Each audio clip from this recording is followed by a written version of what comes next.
कुछ दिनों पहले हमारे प्राइम मिनिस्टर अमेरिका में थे। प्रेसिडेंट जो बाइडेन से लेके इलॉन मस्क तक अमेरिका के हर फील्ड के सारे सुपर पावरफुल लोग मोदी जी से मिले। लेकिन क्यों?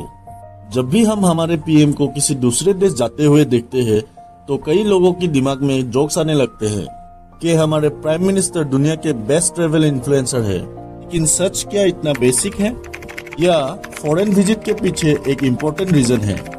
आज के इस वीडियो में हम जानेंगे कि मोदी जी ने अमेरिका में जाके क्या हासिल किया। अगर आप यहाँ पर नए हैं तो चैनल को सब्सक्राइब करना ना भूलें। ये आपके लिए तो फ्री है लेकिन इससे हमारी बहुत हेल्प होती है। चैप्टर 1, मोदी जी किन से मिले?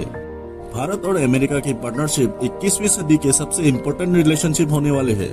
ये शब्द हमारे नहीं, दुनिया के सबसे पावरफुल देश अमेरिका के प्रेसिडेंट जो बाइडेन के हैं। जून 20 से 23 तक मोदी जी अमेरिका में थे और इस शॉर्ट पीरियड में कई इम्पोर्टेंट मीटिंग्स और डेवलपमेंट्स हुई। न्यूयॉर्क में योगा से लेकर व्हाइट हाउस में 1000 डिग्निटरीज के सामने कांग्रेस एड्रेस और स्टेट डिनर्स हुए।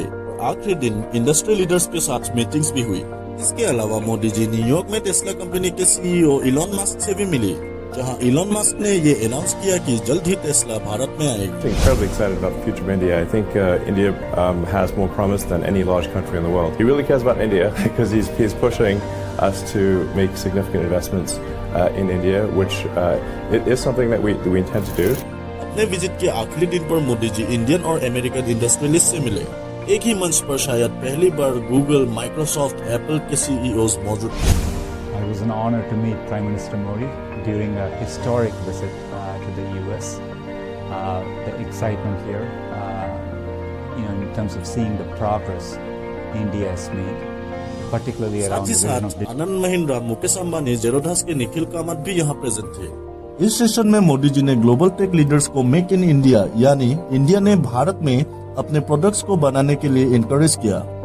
The country has moved from a very slow follower, where the government was very bureaucratic and very, very slow moving and rigid and not a dreamer, to the most innovative country in the world. Innovation handshakes के through regulatory hurdles कम करके दोनों देशों की companies में partnership बढ़ाने के लिए encourage किया। चैप्टर 2, अचीव किया हुआ। भारत और यूएसए दोनों देशों ने नए डील्स अनाउंस किए, जिनमें डिफेंस कोऑपरेशन, सेमीकंडक्टर्स और एआई में पार्टनरशिप अनाउंस हुए। सेमीकंडक्टर्स आज दुनिया चलाते हैं। आपके मोबाइल में, लैपटॉप में, इवन इलेक्ट्रिक व्हीकल्स में सेमीकंडक्टर्स होते हैं, जो मानो आपके डिवाइस के ब्रेन्स होते हैं। ये सेमीकंडक्टर्स ताइवान और चाइना बनाते हैं और वो चाइना के लिए एक ऑल्टरनेटिव ढूंढ रहे हैं। और हमें सेमीकंडक्टर इंडस्ट्री भारत में शुरू करने के लिए काफी हैवी इन्वेस्टमेंट की जरूरत है। अमेरिकन कंपनी माइक्रॉन भारत में $825 मिलियन इन्वेस्ट करने जा रहे हैं। गुजरात में सेमीकंडक्टर्स की टेस्टिंग और असेंबलिंग फैसिलिटीज बनने वाली है। 5 लाख स्क्वायर फीट का सेमीकंडक्टर्स प्लांट होगा, जहां इसी साल के एंड से सेमीकंडक्टर्स बनना शुरू होगा, जिनसे इन टोटल 5000 डायरेक्ट और 15000 इनडायरेक्ट जॉब्स जनरेट होगा। भारत में लोगों को सेमीकंडक्टर्स बनाना नहीं आता, हमारे पास एक्सपीरियंस नहीं है तो कोई बात नहीं। अमेरिका ने खुद कहा है कि आप 60,000 बेस्ट इंजीनियर्स को हमारे पास भेजो और हम उन्हें ट्रेन करेंगे। अमेरिका के लैम रिसर्च इंस्टीट्यूट ने ये जिम्मेदारी उठाई। ये भारत के लिए एक बड़ी जीत है। डिफेंस की बात की जाए तो सिक्योरिटी ऑफ सप्लाई अरेंजमेंट सोसा और reciprocal defence procurement arrangement RDP, इन दोनों एग्रीमेंट्स पर चर्चा कर रहे हैं, जिनसे दोनों देशों की डिफेंस इंडस्ट्रीज टेक्नोलॉजी ट्रांसफर करेंगे और एक दूसरे के साथ ट्रेड शुरू करेंगे। भारत की आर्म फोर्सेस दुनिया की बेस्ट आर्म फोर्सेस में से एक है। उनकी ब्रेवरी की कोई लिमिट नहीं, लेकिन हम टेक्नोलॉजी में पीछे हैं, ये एक कड़वा सच है। हमारी आर्म फोर्सेस को एक टेक्निकल रिवाइवल की जरूरत है। अमेरिका से हाईटेक टेक्नोलॉजी हमें मिलना हमारे बॉर्डर्स को सुरक्षित रखने के लिए काफी जरूरी है। जनरल इलेक्ट्रिक और हेल के बीच में GEF 414 का इंजन भारत में बनाने का कॉन्ट्रैक्ट हुआ है, जिससे एडवांस जेट भी भारत में बन पाएगा। At the same time Bharat आज 80 देशों को डिफेंस इक्विपमेंट एक्सपोर्ट करता है, और जब डिफेंस की बात आती है तो अमेरिका दुनिया का लार्जेस्ट स्पेंडर है। भारत के डिफेंस सेक्टर का टारगेट है कि आने वाले कुछ सालों में $5 बिलियन से ज्यादा का एक्सपोर्ट हो, ताकि हम हमारा ट्रेड डेफिसिट कम करें और दुनिया के लिए इम्पोर्टेंट सप्लायर बने। लेकिन ये पॉसिबल तभी होगा जब भारत एक डफार्स कंप्लायंट देश बनेगा। डफार्स यानी defence federal acquisition regulation supplement. DFARS compliant वो देश होता है जिनसे अमेरिका वेपन्स खरीद सकता है। डफार्स कंप्लायंट देश कौन से हैं? लिस्ट देखोगे तो बात साफ हो जाती है। इनमें रशिया और चाइना ये दोनों देश शामिल नहीं है। यानी अमेरिका रशिया और चाइना जैसे देशों से किसी भी हाल में हथियार नहीं खरीदता है। और अब भारत और अमेरिका के बीच डफार्स के बारे में बातें शुरू हो रही है। और ये बातें सही डायरेक्शन में जाती है तो ये भारत के लिए काफी बड़ी विक्ट्री होगी। इसरो दुनिया के सबसे एफिशिएंट स्पेस ऑर्गेनाइजेशन। नासा और इसरो साथ मिलकर ह्यूमन स्पेस फ्लाइट कोऑपरेशन का काम शुरू कर रहा है, जिसका फ्रेमवर्क इस साल के एंड तक रेडी हो जाएगा। ह्यूस्टन टेक्सास के नासा फैसिलिटीज में भारत के एस्ट्रोनॉट्स को ट्रेनिंग दी जाएगी, जिन्हें अगले साल इंटरनेशनल स्पेस स्टेशन भेजा जाएगा। To award Axiom Space a contract to build a commercial space station, and it will launch the first module by the end of 2025. Besides Axiom, NASA also awarded contracts to several other companies such as Bharat ने हाल ही में space sector के startups को encourage किया, जिसमें से कुछ interesting startups को हम फ्रांस में विवर्टेक के दौरान मिले और उनसे स्पेस के बारे में भी बातें की। आने वाले समय में टेक्नोलॉजी शेयरिंग के थ्रू नासा के स्पेस मिशन के लिए ऑर्डर्स हमारे देशी स्टार्टअप्स को आ सकते हैं। यानी भारत में रहकर स्पेस सेक्टर में काम करना और नासा के साथ कोलैबोरेट करना यूथ के लिए पॉसिबल होगा। ये एक पॉजिटिव फ्यूचर की ओर इशारा करते हैं। और ये सारी बातें सिर्फ हाइलाइट्स है, पिक्चर अभी बाकी है। 5G और 6G टेक्नोलॉजी में collaboration, 35 innovative joint research collaboration, Google की $10 बिलियन की भारत में इन्वेस्टमेंट, ये सारी पॉजिटिव डेवलपमेंट्स इन मीटिंग्स के दौरान हुई। भारत और अमेरिका मिलकर इंडस्ट्री सिस्टम्स बना रहे हैं, जहां यूनिवर्सिटी के स्टूडेंट्स मिलकर हाईटेक टेक्नोलॉजी डेवलप करेंगे। सस्टेनेबिलिटी से लेकर कल्चरल एक्सचेंज तक इन टोटल 58 बड़े बड़े पार्टनरशिप्स होने जा रहे हैं। और ये सब सिर्फ कुछ दिनों के विजिट से अचीव हुए। ये इस बात का प्रूफ है कि दोनों देश सही ट्रैक पर आगे बढ़ रहे हैं। Chapter 3 conclusions. दुनिया में कुछ लोग मोदी जी को पसंद करता है और कुछ लोग ना पसंद करता है, एंड दैट इज ओके। सब लोगों के पास अपने अपने रीजंस होते हैं, लेकिन प्रॉब्लम तब होता है लोग एक लाइन ड्रॉ करना भूल जाते हैं। लोग मोदी जी को क्रिटिसाइज करते करते भारत को भी क्रिटिसाइज कर देता है। भारत को एक बॉक्स में कैद कर देते हैं, भारत को एक लेबल लगा देते हैं जो कि सही नहीं है। एट द सेम टाइम कुछ लोग ऐसे भी हैं जो सरकार की हर गलती को अनदेखा करने के लिए भी रेडी है, सिर्फ और सिर्फ इसलिए क्योंकि वो एक पर्टिकुलर पार्टी को प्यार करते हैं। और ये दोनों एटीट्यूड देश के लिए डेंजरस है। अक्सर लोग मीडिया हाउसेस अपने पॉलिटिकल ओपिनियंस में इतना उलझ जाते हैं कि काम पर फोकस करना ही भूल जाते हैं। इसीलिए इन 3-4 दिनों में हुई इतनी सारी डेवलपमेंट्स आप तक पहुंचती नहीं है। और नुकसान किसका होता है? हम सबका। अच्छे डिसीजंस किसी भी लीडर के टेन्योर में क्यों ना हो, वेलकम होने चाहिए और उन्हें सबका सपोर्ट मिलना ही चाहिए। और बुरे डिसीजंस किसी भी लीडर के टेन्योर में क्यों ना हो, उन पर सवाल उठाए जाने चाहिए। जब भारत और अमेरिका एक ऑफिशियल विजिट पर एक दूसरे से मिलते हैं, तो हमारे लीडर्स और उनके लीडर्स एक दूसरे से इक्वल्स की तरह मिलते हैं। यहाँ कोई ऊपर या कोई नीचे नहीं होता, सब एक टेबल पर बैठते हैं, सब सेम लेवल पर होता है।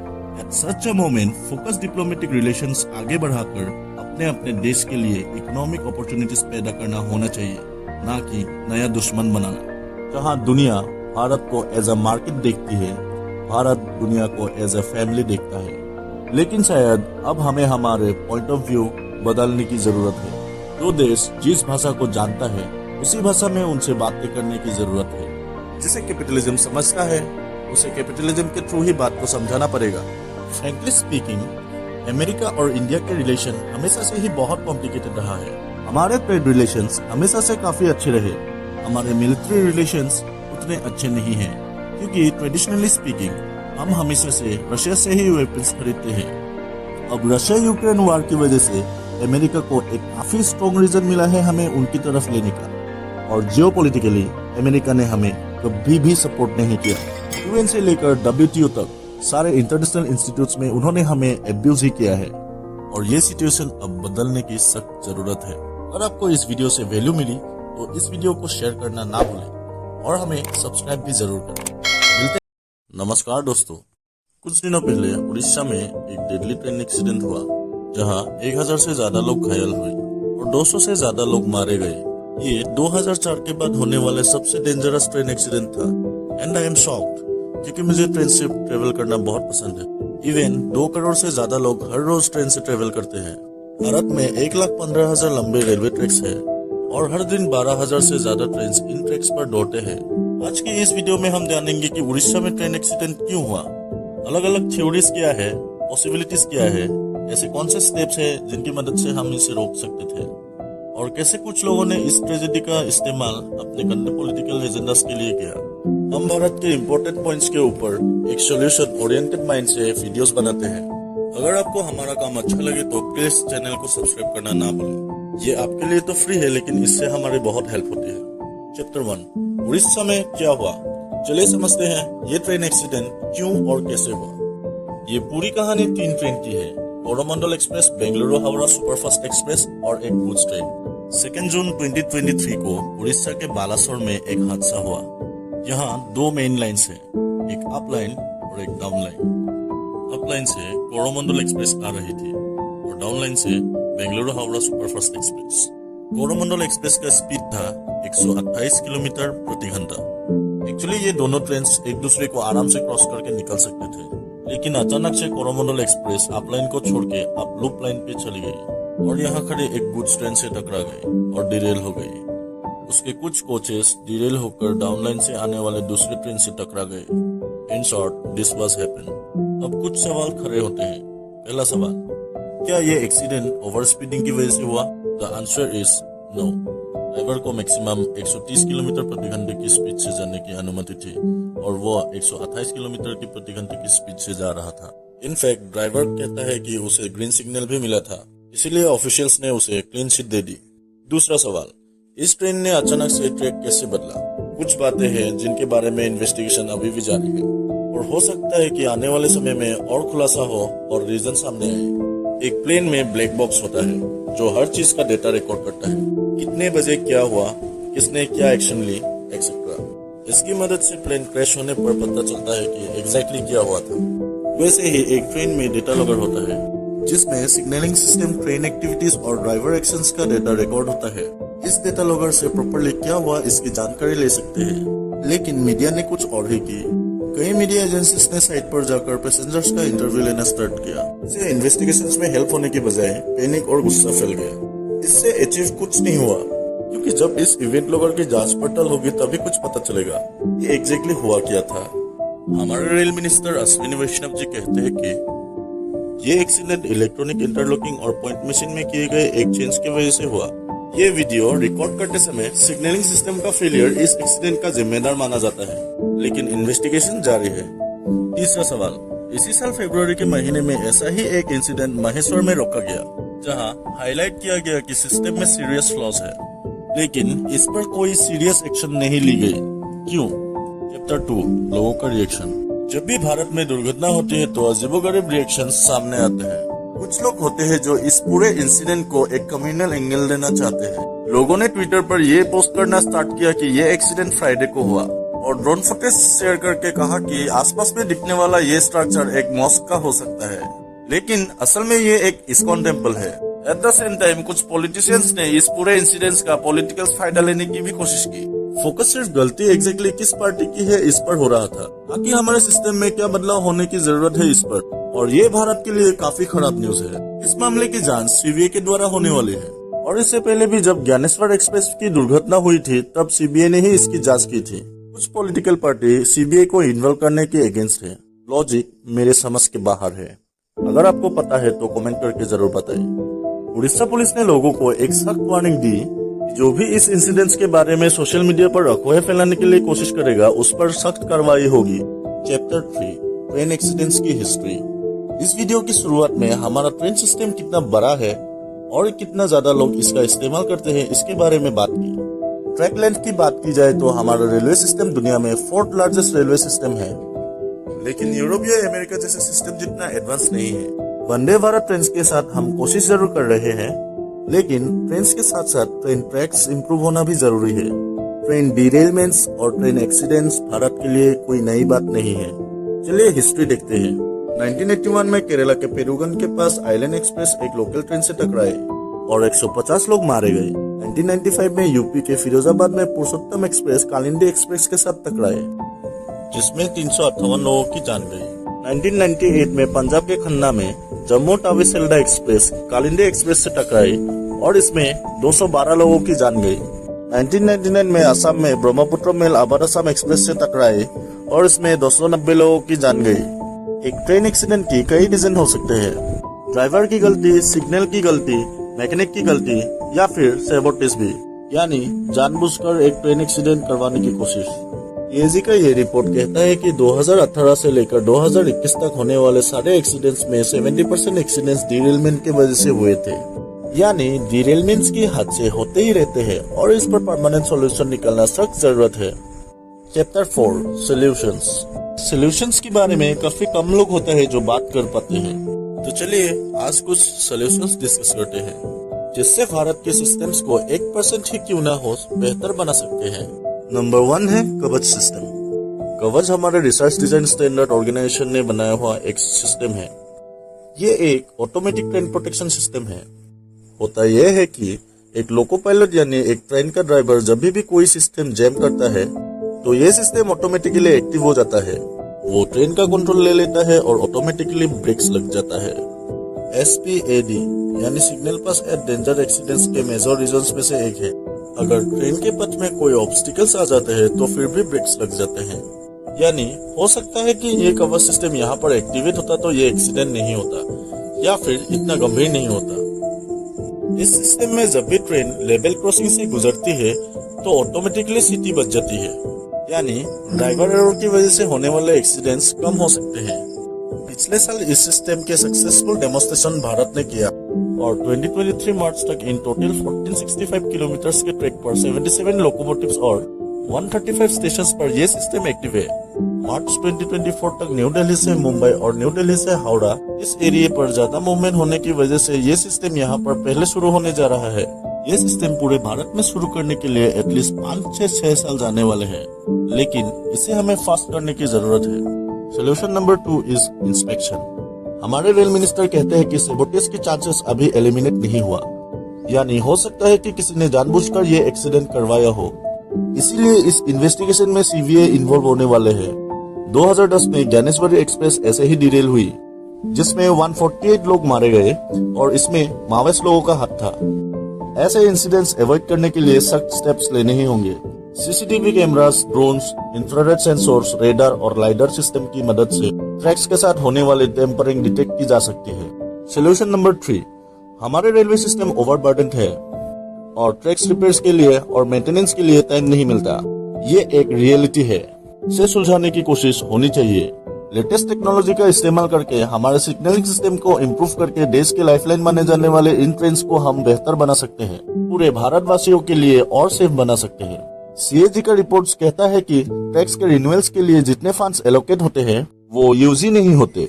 इसका मतलब यह है कि बजट होने के बावजूद एग्जीक्यूशन में कमी होने की वजह से रिपेयर्स और मेंटेनेंस का काम पीछे पड़ जाता है। Chapter 5 silver lining. जो लोग इंज्योर हुए या फिर जिन लोगों ने अपनी जान गंवाई उनके लिए किसी भी तरह की कॉम्पेंसेशन इनफ नहीं है, लेकिन इस इंसिडेंट में कुछ ऐसी बातें सामने आई है जिन्हें हमें एक्नॉलेजमेंट और अप्रिशिएट करना काफी जरूरी है। रिसा अपने state of the art disaster management system के लिए जाना जाता है। 15 fire rescue teams, 100 doctors, 200 police और 200 एम्बुलेंसेस इमीडिएटली हादसे की जगह पर पहुंचे। लोकल बस ऑपरेटर्स ने भी इंजर्ड लोगों को हॉस्पिटल पहुंचाने की मदद की। सिर्फ 12 घंटों में 500 से भी ज्यादा ब्लड डोनर्स सामने आए। एक समय ऐसा भी आया कि ब्लड बैंक्स के वॉलंटियर्स को घर भेजा कि उनके पास सफिशिएंट ब्लड जमा हो गए थे। इन ब्लड डोनर्स में कई महिलाएं भी शामिल थी। मदद करने के लिए काफी कंपनीज भी सामने आए, यानी जिन बच्चों ने अपने पेरेंट्स को इस एक्सीडेंट में खोया उनके लिए फ्री एजुकेशन की प्रॉमिस की। रिलायंस ग्रुप्स ने इन सारे विक्टिम्स के लिए एक 10 पॉइंट प्रोग्राम लॉन्च किया। जो एम्बुलेंसेस इमरजेंसी सेवा में लगे थे उनके लिए रिलायंस ग्रुप ने फ्री में फ्यूल प्रोवाइड किया। यहाँ तक विक्टिम्स के लिए आने वाले 6 महीने तक राशन प्रोवाइड करने का भी प्रॉमिस किया। जिन महिलाओं ने अपने हस्बैंड्स को इन एक्सीडेंट में खोया उनके लिए ट्रेनिंग और स्किल डेवलपमेंट रिलायंस की ओर से होने वाला है। यानी कई लोग अपने अपने लेवल पर इस क्राइसिस को सुलझाने में और लोगों को राहत पहुंचाने में हेल्प कर रहे हैं। And that is the spirit of Bharat. Hello दोस्तों, कैसे हैं आप लोग? उम्मीद करता हूँ कि सब ठीक ही होंगे। आज मैं आप सबको बताने वाला हूँ सॉफ्ट ड्रिंक्स के बारे में। सॉफ्ट ड्रिंक्स हमारे दुनिया में इतनी कॉमन हो चुकी है कि दुनिया के किसी भी देश के किसी भी शहर में चले जाओ, कोका कोला की एक बोतल आपको हर जगह मिल ही जाती है। क्या आप जानते हैं कि दुनिया में सिर्फ 2 ऐसे देश हैं जहाँ कोका कोला नहीं बिकते? एक है नॉर्थ कोरिया और दूसरा है क्यूबा। बाकी सब देशों में सिनेमा हॉल से लेके क्रिकेट के मैच तक, कैंटीन से लेके मैरिज फंक्शन तक, बच्चों से लेके बूढ़ों तक हर कोई इन्हें हर जगह पीते दिखता है। कोका कोला की वेबसाइट्स के अकॉर्डिंग हर दिन 1.9 बिलियन सर्विंग्स बिकती है कोका कोला। इमेजिन कर सकते हैं कि ये नंबर कितना बड़ा है, और ये तो सिर्फ एक ड्रिंक की बात हो रही है। अगर आप सारे सॉफ्ट ड्रिंक्स को इंक्लूड करो तो दुनिया में कितने लोग इन्हें पीते हैं। इसलिए आज के वीडियो में मैं आप सबको बताने वाला हूँ एक्चुअली में इन ड्रिंक्स के अंदर है क्या। खुद जानिए और अपने परिवार और दोस्तों को बताइए एक्चुअली में ये क्या पी रहे हैं। इस वीडियो की शुरुआत मिथ्स और अफवाहों से करते हैं, क्योंकि इस वीडियो का मकसद आप लोगों को झूठी बातें बोल के डराना नहीं है। मैं आपको साइंटिफिकली बताना चाहता हूँ कि एग्जैक्टली आप क्या पी रहे हैं। तो सॉफ्ट ड्रिंक को लेके एक बड़ी मिथ ये है कि जो लोग इनसे नफरत करते हैं वो अक्सर इन्हें टॉयलेट क्लीनर कहते हैं। क्या पेप्सी और कोका कोला को टॉयलेट क्लीनर के साथ कंपेयर करी जा सकती है? इसका सीधा जवाब है नहीं। लोग इस कंपैरिजन को अक्सर इसलिए करते हैं क्योंकि टॉयलेट क्लीनर में कुछ एसिड्स होते हैं और कोल्ड ड्रिंक्स में भी कुछ एसिड्स होते हैं। कोल्ड ड्रिंक में जो एसिड्स होते हैं वो साइट्रिक एसिड और फास्फोरिक एसिड है। साइट्रिक एसिड एक ऐसी चीज है जो नेचुरली पाई जाती है। आपको नींबू और संतरों में भी साइट्रिक एसिड मिलता है। और फास्फोरिक एसिड दूसरी तरफ एक कॉमन फूड ग्रेड एडिटिव है जिसके लिए एक नंबर असाइन किया गया है E338। एक्चुअली में जहाँ पर भी ज्यादा चीनी मौजूद होते हैं वहाँ पर मोल्ड और बैक्टीरिया आसानी से ग्रो कर सकते हैं, और फास्फोरिक एसिड उसी बैक्टीरिया की ग्रोथ को प्रिवेंट करता है। इसलिए यही फास्फोरिक एसिड न सिर्फ आपको सॉफ्ट ड्रिंक्स में मिलेगा बल्कि jams, processed meat, cereal bars, bottle coffee, beverages, baking powder, powder milk, in fact cheese में भी आपको मिलेगा। अब इंटरेस्टिंगली यही दोनों एसिड्स आपको कई टॉयलेट क्लीनर्स में भी मिलेगा। सर जो होममेड टॉयलेट क्लीनर्स बनाया जाता है उसमें विनेगर और बेकिंग सोडा के साथ लेमन जूस भी डाला जाता है। लेकिन सॉफ्ट ड्रिंक्स और टॉयलेट क्लीनर्स को एक दूसरे के साथ कंपेयर करना गलत होगा, क्योंकि केमिस्ट्री में आपने स्कूल में पढ़ा होगा कि कुछ एसिड्स माइल्ड और डाइल्यूट होते हैं, वही कुछ एसिड्स कॉन्सेंट्रेटेड होते हैं जो ज्यादा स्ट्रॉन्ग होते हैं। और फास्फोरिक एसिड एक वीक एसिड है। टॉयलेट क्लीनर्स में ज्यादा स्ट्रॉन्ग केमिकल यूज होता है, जैसे कि सोडियम हाइपोक्लोराइड और हाइड्रोक्लोरिक एसिड, जो बहुत स्ट्रॉन्ग स्टेन्स है उन्हें क्लीन करने के लिए यूज किया जाता है। हाइड्रोक्लोरिक एसिड हमारे पेट में भी मौजूद होते हैं। गैस्ट्रिक एसिड का एक मेन कंपोनेंट होता है। अब हमारे पेट को तो आप टॉयलेट क्लीनर के साथ कंपेयर तो नहीं कर सकते है ना। सॉफ्ट ड्रिंक का जो एक पीएच लेवल होता है वो टॉयलेट क्लीनर के पीएच लेवल के साथ बराबर होता है। पीएच लेवल तो आपने स्कूल में पढ़ा ही होगा। इससे एसिडिटी मेजर किया जाता है, कोई सब्सटेंस कितना एसिडिक होता है। सॉफ्ट ड्रिंक्स के पीएच लेवल आमतौर पर 2.5 के अराउंड होता है। लेकिन क्या आप जानते हैं लेमन जूस कितना एसिडिक है? लेमन का एसिडिक लेवल 2.0 से लेके 2.6 के बीच होते हैं। पोमोग्रेनेट उसका पीएच लेवल 2.9 के अराउंड। ये मिथ आपके मन में क्लियर हो गए तो आप सवाल पूछोगे कि क्या सॉफ्ट ड्रिंक्स पीना सही है? फिर इसका जवाब भी काफी सीधा है दोस्तों, नहीं। क्यों नहीं, अब इसकी बात करते हैं। तो आइए अब समझते हैं सॉफ्ट ड्रिंक्स हानिकारक क्यों है। सपोज मेरिंडा, ये एक पेप्सिको का ब्रांड है, और कोका कोला का तरफ से भी एक सिमिलर ब्रांड मिलेगा, फंटा। ये दो सबसे बड़ी कंपनीज है, पेप्सिको और कोका कोला। वही मेरिंडा और फंटा एक दूसरे के कॉम्पिटिटर्स हुए। कोई एक सॉफ्ट ड्रिंक्स का बोतल लीजिए और उनके इंग्रेडिएंट्स लिस्ट चेक कीजिए। पहले कैलोरीज चेक करते हैं। पीछे लिखा है 100 ml में 55 कैलोरीज मिलता है, तो 600 ml की बोतल में 55 × 6 = 330 कैलोरीज। अब एक कंपैरिजन किया जाए तो ये एक बोतल में उतनी ही कैलोरीज है जितनी 2 आलू के पराठों में होते हैं। अब आप सोचेंगे कि ये कौन सी बड़ी बात है। पॉइंट ये है दोस्तों, जब आप आलू के पराठे खाओगे वो आपका लंच हो सकता है, आपका उसमें पेट भर जाता है। अगर आप ये एक बोतल कोका कोला की या मेरिंडा की पियोगे, इससे तो आपका पेट नहीं भरेगा, लेकिन आपका बॉडी में फालतू के एक्स्ट्रा कैलोरीज जरूर आएगा। वैसे बाकी नॉर्मल खाने में protein, sodium, potassium, fats, vitamin, fibres और कई सारे न्यूट्रिएंट्स होते हैं। लेकिन इस बोतल से क्या मिलता है? खाली कैलोरीज जिनमें कोई न्यूट्रिएंट्स नहीं होते हैं, सिर्फ चीनी। इसमें इतनी सारी चीनी है कि आप यकीन नहीं कर सकते। 100 ml में 13.8 ग्राम्स चीनी होते हैं और एक पूरी बोतल में 13.8 टाइम्स 6 इज इक्वल टू 82.8 ग्राम चीनी। इतनी चीनी आपको बीमार नहीं बहुत बीमार कर सकता है। तो अब कितनी एडेड शुगर एक आम इंसान के लिए नॉर्मल है खाना? इसका जवाब है 0, एब्सोल्यूट 0, क्योंकि यहाँ पे हम एडेड शुगर्स की बात कर रहे हैं, नेचुरल शुगर्स की नहीं। नेचुरल शुगर्स हमारी बॉडी में वैसे भी नेचुरल फ्रूट्स से मिल जाते हैं। दूध में लैक्टोज होता है और फ्रूट्स में फ्रुक्टोज होता है। ये सब नेचुरल शुगर्स के एग्जाम्पल है। जब आप दूध पीते हो या फ्रूट्स खाते हो तब आपको ये नेचुरल शुगर्स मिलती है जिनसे एनर्जी मिल जाती है और यही नेचुरल शुगर्स आपके बॉडी के नीड को कंप्लीट कर देती है। दूसरे एडेड शुगर वो होते हैं जो हमारे खाने में एक्स्ट्रा चीनी डाली जाती है, जो हम फूड प्रिपेयर करते वक्त एक्स्ट्रा चीनी डालते हैं। और अमेरिकन हार्ट एसोसिएशन के अकॉर्डिंग हमारी बॉडी को प्रॉपर्ली फंक्शन करने के लिए कोई भी एडेड शुगर की जरूरत नहीं है। और अब बात आती है हमारी बॉडी के लिए कितनी एडेड शुगर खाना सेफ है। तो रिकमेंडेड जो लिमिट है एक एडल्ट आदमी के लिए 36 ग्राम एक दिन में और एक औरत के लिए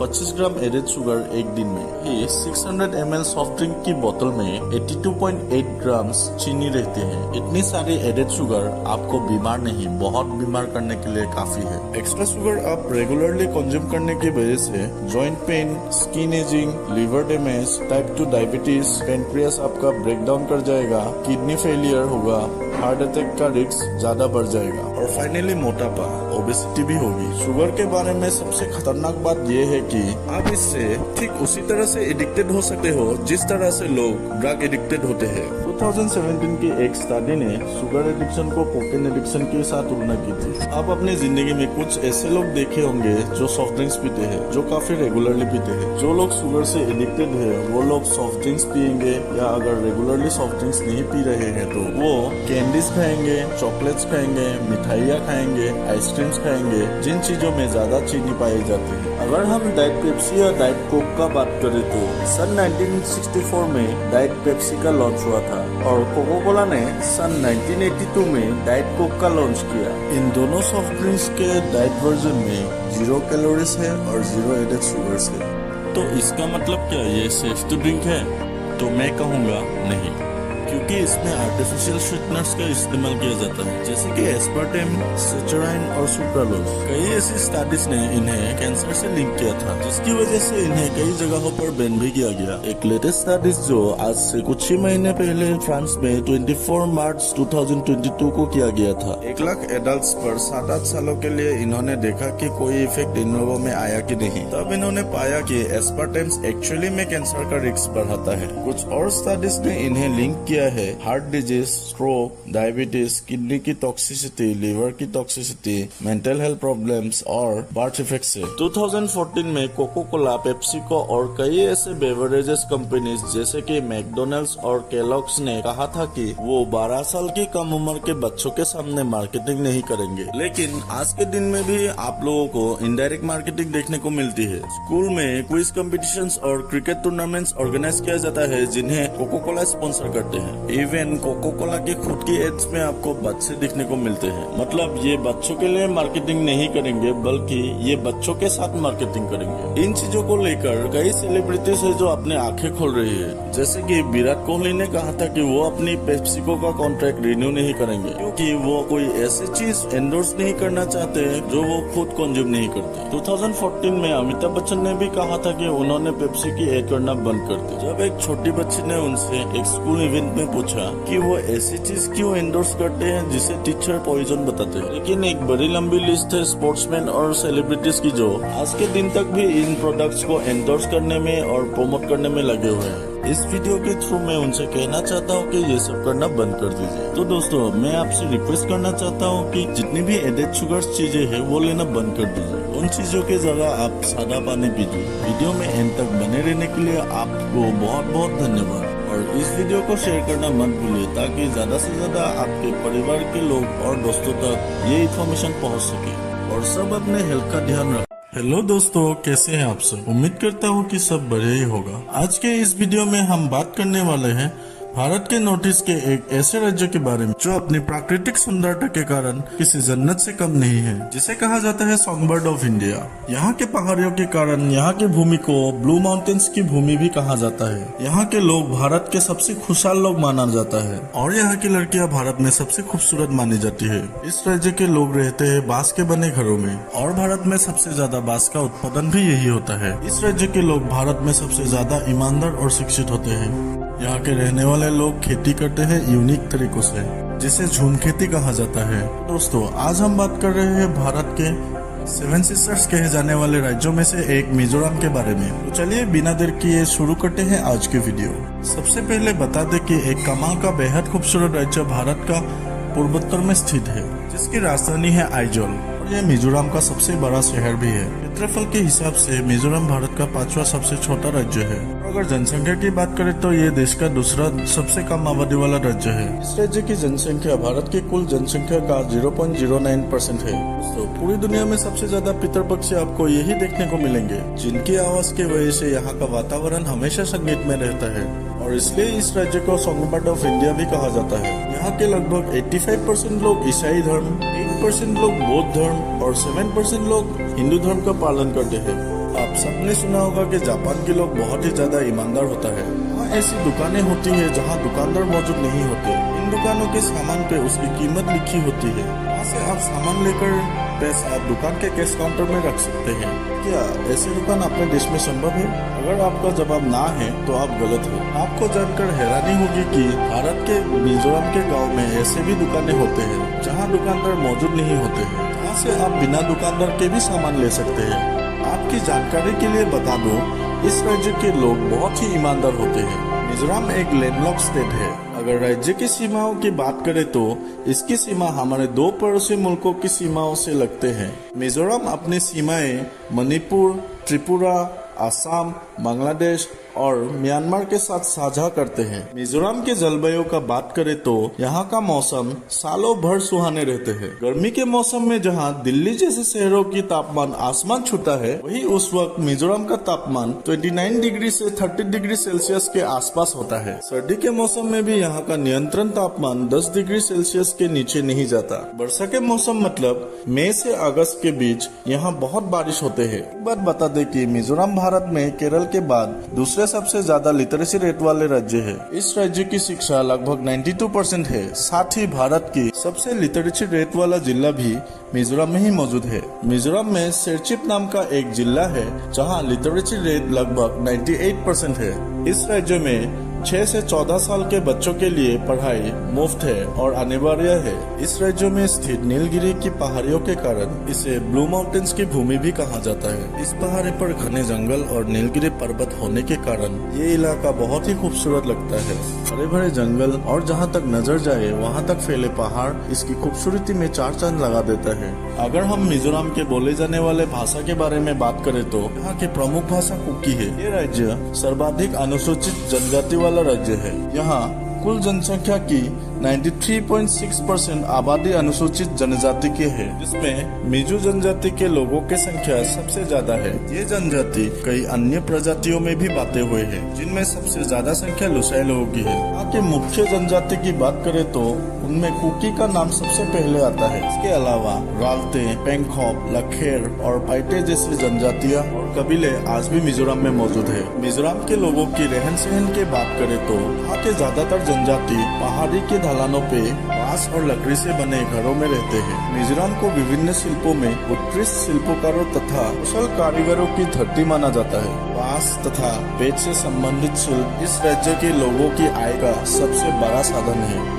यहाँ के लोग बांस और बेत से सोफे, कुर्सी और टोकरी बनाने में बहुत माहिर होते हैं। यहाँ के लोग फल और फूलों की खेती के लिए भी जाने जाते हैं। यहाँ उत्पादित होने वाले फूल में गुलाब समेत कई मौसमी फूल शामिल है। यहाँ उत्पादित होने वाले फलों की अगर बात करें तो अनारस, संतरे, केले और अंगूर के खूब उपज करता है। इसके अलावा मिजोरम में मसालों और जड़ी बूटी की खेती भी बड़े पैमानों में किया जाता है। मिजोरम के लोगों की कृषि व्यवसाय पे निर्भरता ज्यादा है और और इसलिए यहाँ प्रमुख त्योहार भी कृषि से ही संबंधित है। मिजोरम की कला और संस्कृति में त्योहार की बहुत महत्व है। मिजोरम के लोग आपस में मिलजुल कर सभी त्योहारों का आयोजन करता है और उनके आपसी एकता को दिखाता है। मिजोरम में पूरे साल में कई फेस्टिवल्स आयोजित किया जाता है। इनमें चापचारकूट, मीमकूट और पोलकूट जैसे त्योहार प्रमुख है। राज्य में मार्च के महीने में त्योहार चापचारकूट बड़े धूमधाम के साथ मनाया जाता है।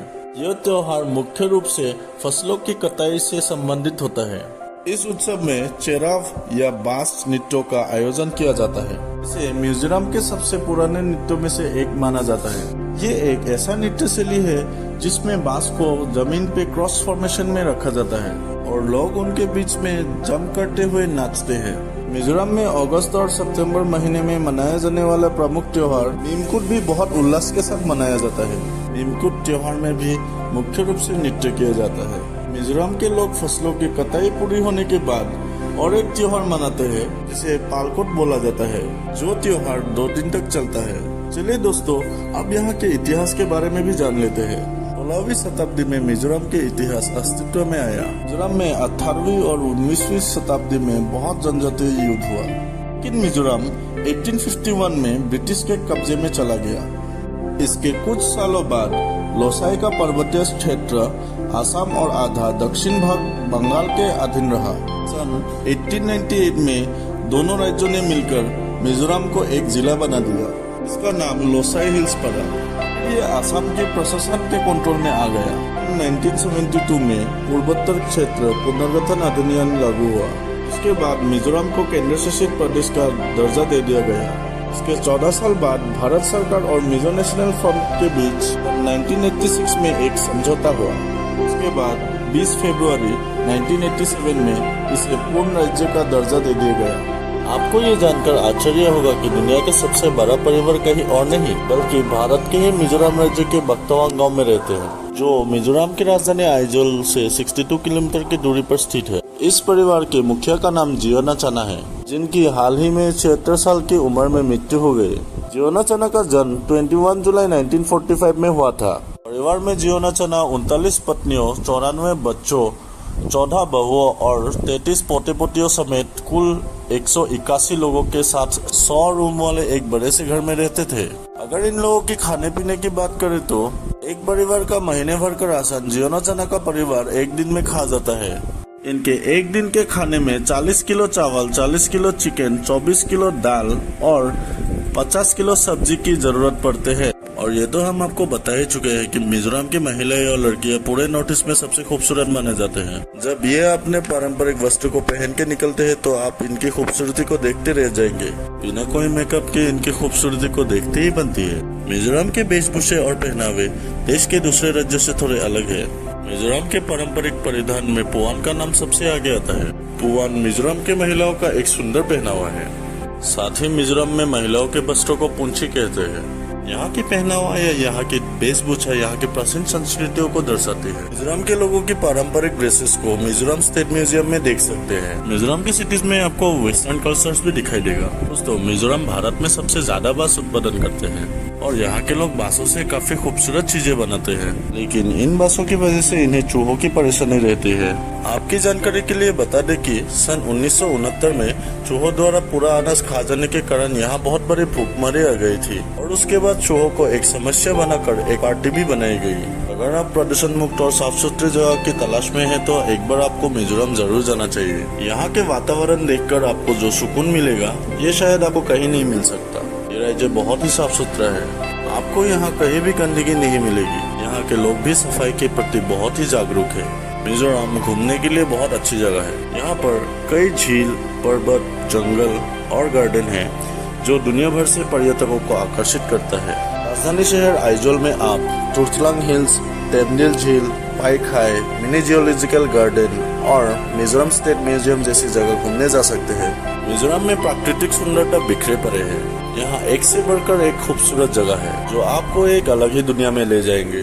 आपकी जानकारी के लिए बता दें कि मिजोरम में प्रवेश करने के लिए इनर लाइन परमिट की जरूरत होती है और ये परमिट मिजोरम सरकार के संपर्क अधिकारी देते हैं। इसे आप कोलकाता, सिलचर, शिलोंग, गुवाहाटी, नई दिल्ली से प्राप्त कर सकते हैं। फ्लाइट से आने वाले टूरिस्ट को लेंगपुई एयरपोर्ट और आइजोल पहुंचने पर सिक्योरिटी ऑफिसर से पास लेना पड़ता है। इसके बिना आप मिजोरम नहीं घूम सकते। तो दोस्तों, ये था 30 जन्नत मिजोरम। उम्मीद करता हूँ आपको हमारा ये एपिसोड पसंद आया होगा। हमें नीचे कमेंट करके जरूर बताएं कि आज की एपिसोड में आपको मिजोरम की कौन सी बात ज्यादा अच्छा लगा। आप में से कोई मिजोरम के हो तो हमें कमेंट सेक्शन में जरूर बताइएगा। क्या आप कभी गए हो मिजोरम, और अगर गए हो तो आपका एक्सपीरियंस कैसा रहा हमारे साथ जरूर शेयर कीजिएगा। साथ ही इस वीडियो को आपके दोस्तों और रिश्तेदारों के साथ शेयर करना मत भूलिए। ब्रह्म समुदायों और जनजातियों के लोग रहते हैं और सब बहुत मिलनसार है। इस भूमि पर कई राजवंश के महान राजाओं ने राज किया है। मध्यकाल में भारत ने कई हमलों का सामना किया था, ये हम जानते हैं। लेकिन आपको बता दें कि असम पर अंग्रेजों से पहले कभी किसी विदेशी ताकत का राज नहीं रहा। एक और बात जानकर आपको हैरानी होगी कि मुगलों ने 17 बार असम पर हमला किया था, लेकिन हर बार असफल रहा। इसमें वीर योद्धा लासित बरफुकन जी का बड़ा योगदान रहा है। तो दोस्तों, क्या आपने सुना है कि पक्षी भी आत्महत्या करते हैं? अगर नहीं तो ये जगह आपको असम में दिखाई दी जाएगी। असम के जातिंगा नामक जगह को एक रहस्यमय जगह के तौर पर जाना जाता है, जहां हर साल सैकड़ों की संख्या में पक्षी तेज रफ्तार से आते हैं और पेड़ों, इमारतों से जा टकराकर खुद की जान ले लेते हैं। हैरानी की बात तो ये है कि ये गुत्थी अब तक वैज्ञानिक भी नहीं सुलझा सके हैं। क्या आपको पता है, देश के दूसरे राज्यों की तरह असम राज्य का भी अपना अलग राज्य गाना है। लक्ष्मीनाथ बेजबरुआ जी ने इस गाने की रचना की थी।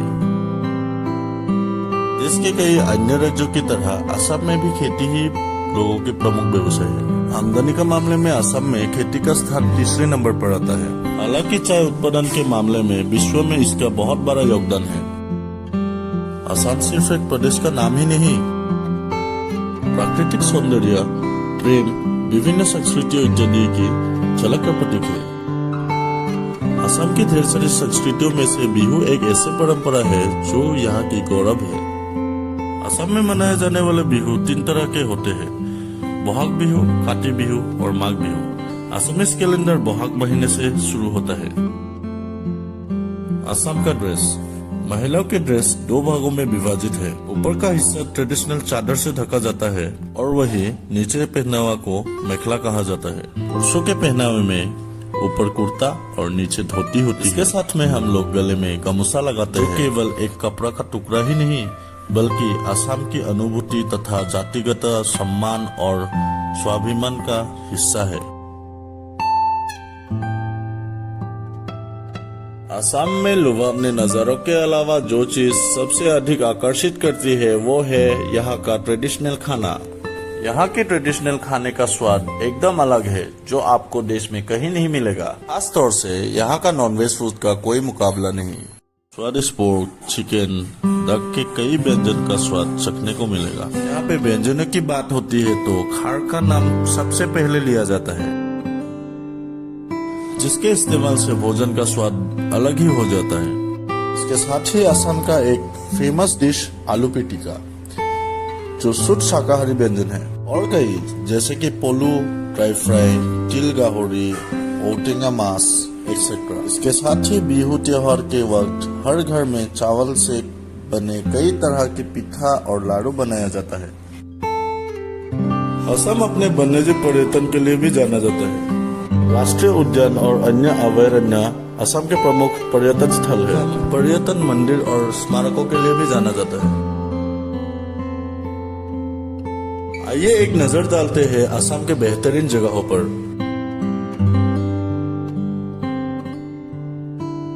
माजुली। असम के लाइफलाइन कहलाने वाले ब्रह्मपुत्र नदी के ताजे पानी के प्रदूषण मुक्त द्वीप है माजुली, जो कि 352 वर्ग किलोमीटर में फैला नदी द्वारा बनाया गया दुनिया के सबसे बड़ा द्वीप है। इतिहास और संस्कृति को अपने दामन में समेटे हुए माजुली न सिर्फ विश्व के सबसे बड़ा द्वीप है, बल्कि ये असल में असम का वैष्णव धर्म का केंद्र भी है। माजुली पर्यटन थोड़ा छोटा है, लेकिन ये बहुत जीवंत है। पर्यटक यहाँ प्राकृतिक खूबसूरती के साथ हर साल आने वाले प्रवासी पक्षियों को भी देख सकते हैं। नेचर लवर्स और फोटोग्राफी के लिए ये परफेक्ट जगह है। कामाख्या मंदिर। प्रसिद्ध कामाख्या मंदिर घूमे बिना आपका आसाम यात्रा अधूरी मानी जाएगी। हिंदू धर्मों के अनुसार ये 51 शक्तिपीठों में से एक है। इसकी गिनती सबसे महत्वपूर्ण तीर्थ स्थलों में होती है। असम के सबसे बड़े शहर गुवाहाटी से 8 किलोमीटर दूर स्थित है और ये मंदिर नीलाचल पहाड़ में बना है और इसका तांत्रिक महत्व भी है। मंदिर 2 हिस्सों में बनाया हुआ है। पहला हिस्सा सबसे बड़ा है और यहाँ में हर किसी को जाने की इजाजत नहीं होती। वही दूसरा हिस्सा में माता का दर्शन होता है। यहाँ हर साल जून में अम्बुबासी मेला आयोजित किया जाता है, जिसे देखने के लिए भक्तों की भीड़ लगता है। Kaziranga national park. Kaziranga national park दुनिया भर में एक सींग वाले गेंडे के लिए मशहूर है। आसाम के गोलाघाट और नौगांव जिले में स्थित इस पार्क को बाघों का घर भी कहा जाता है। 430 वर्ग किलोमीटर क्षेत्रफल में फैला ये पार्क सर्दियों के टाइम में और भी खूबसूरत हो जाता है, क्योंकि उस टाइम में साइबेरिया से मेहमान पक्षी आते हैं। काजीरंगा के एक खास बात ये भी है कि यहाँ विभिन्न प्रजातियों के बाज, चीले और तोते भी आते हैं। उमानंदा। गुवाहाटी के दिल में बसा उमानंदा एशिया के सबसे छोटी नदी द्वीप है। यहाँ आप शिव मंदिर का दर्शन करेंगे। मंदिर तो अपने आप में खूबसूरत है ही, पर मंदिर का चारों ओर बहने वाले ब्रह्मपुत्र का नजारे मंत्रमुग्ध कर देने वाला होता है। यहाँ पर सुबह सूर्योदय का दृश्य बेहद मनोरम होता है। शिवरात्रि और नवरात्रि का समय यहाँ बहुत भीड़ होता है। तेजपुर। गुवाहाटी से लगभग 184 किलोमीटर पर स्थित शांत पहाड़ियों, गहरी घाटियों और हरियाली से घिरा हुआ एक शानदार आदर्श स्थल है। शहर की भागदौड़ से दूर तेजपुर प्रकृति प्रेमियों से लेकर इतिहास में दिलचस्पी रखने वालों का पसंदीदा स्थल है। अनेक बाग बगीचे बने हुए हैं। शिवसागर। ये शहर लंबे समय तक अहोम की राजधानी रहा, इसलिए शिवसागर में महान शासकों की निशानी देखी जा सकती है। ये शहर करीब 100 साल तक अहोम साम्राज्य की राजधानी था, इसलिए इसका विशेष ऐतिहासिक महत्व भी है। इसके साथ ही यहाँ ढेरों चाय के बागान है। शिवदोल, तलातल घर, कारेंग घर, गोरगांव महल आदि शहर के कुछ खास आकर्षणों में से है। अगर आप शिवसागर घूम रहे हैं तो आप रंगघर देखना ना भूलें। Manas national park. Kaziranga national park के अलावा मानस नेशनल पार्क भी असम के प्रमुख पार्क है। मानस भारत की पहली अभयारण्य योजना है। अपने सुंदरता के कारण जाने जाने वाले इस पार्क को बायोस्फीयर रिजर्व और एलिफेंट रिजर्व भी घोषित किया गया है। अगर आप एनिमल लवर है तो मानस नेशनल पार्क आपके लिए बहुत अच्छी जगह है। असम के अन्य राष्ट्रीय उद्यानों में पवितरा राष्ट्रीय उद्यान, उरांग राष्ट्रीय उद्यान और नामेरी राष्ट्रीय उद्यान भी प्रमुख है। डिब्रूगढ़। जब बात भारत की चाय की होती है तो सबसे पहले जुबान पे नाम आता है असम की चाय का। लेकिन क्या आप जानते हैं कि असम में स्थित डिब्रूगढ़ को भारत की चाय का शहर भी कहा जाता है। शहर भर में कई चाय बागान हैं जो ब्रिटिश के समय से है। डिब्रूगढ़ प्राकृतिक सौंदर्य, परंपरा और संस्कृति का एकदम सही मिश्रण है। दिग्बोय।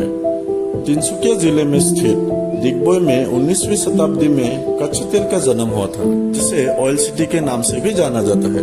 इसके अलावा यहाँ गोल्फ कोर्स भी काफी मशहूर है।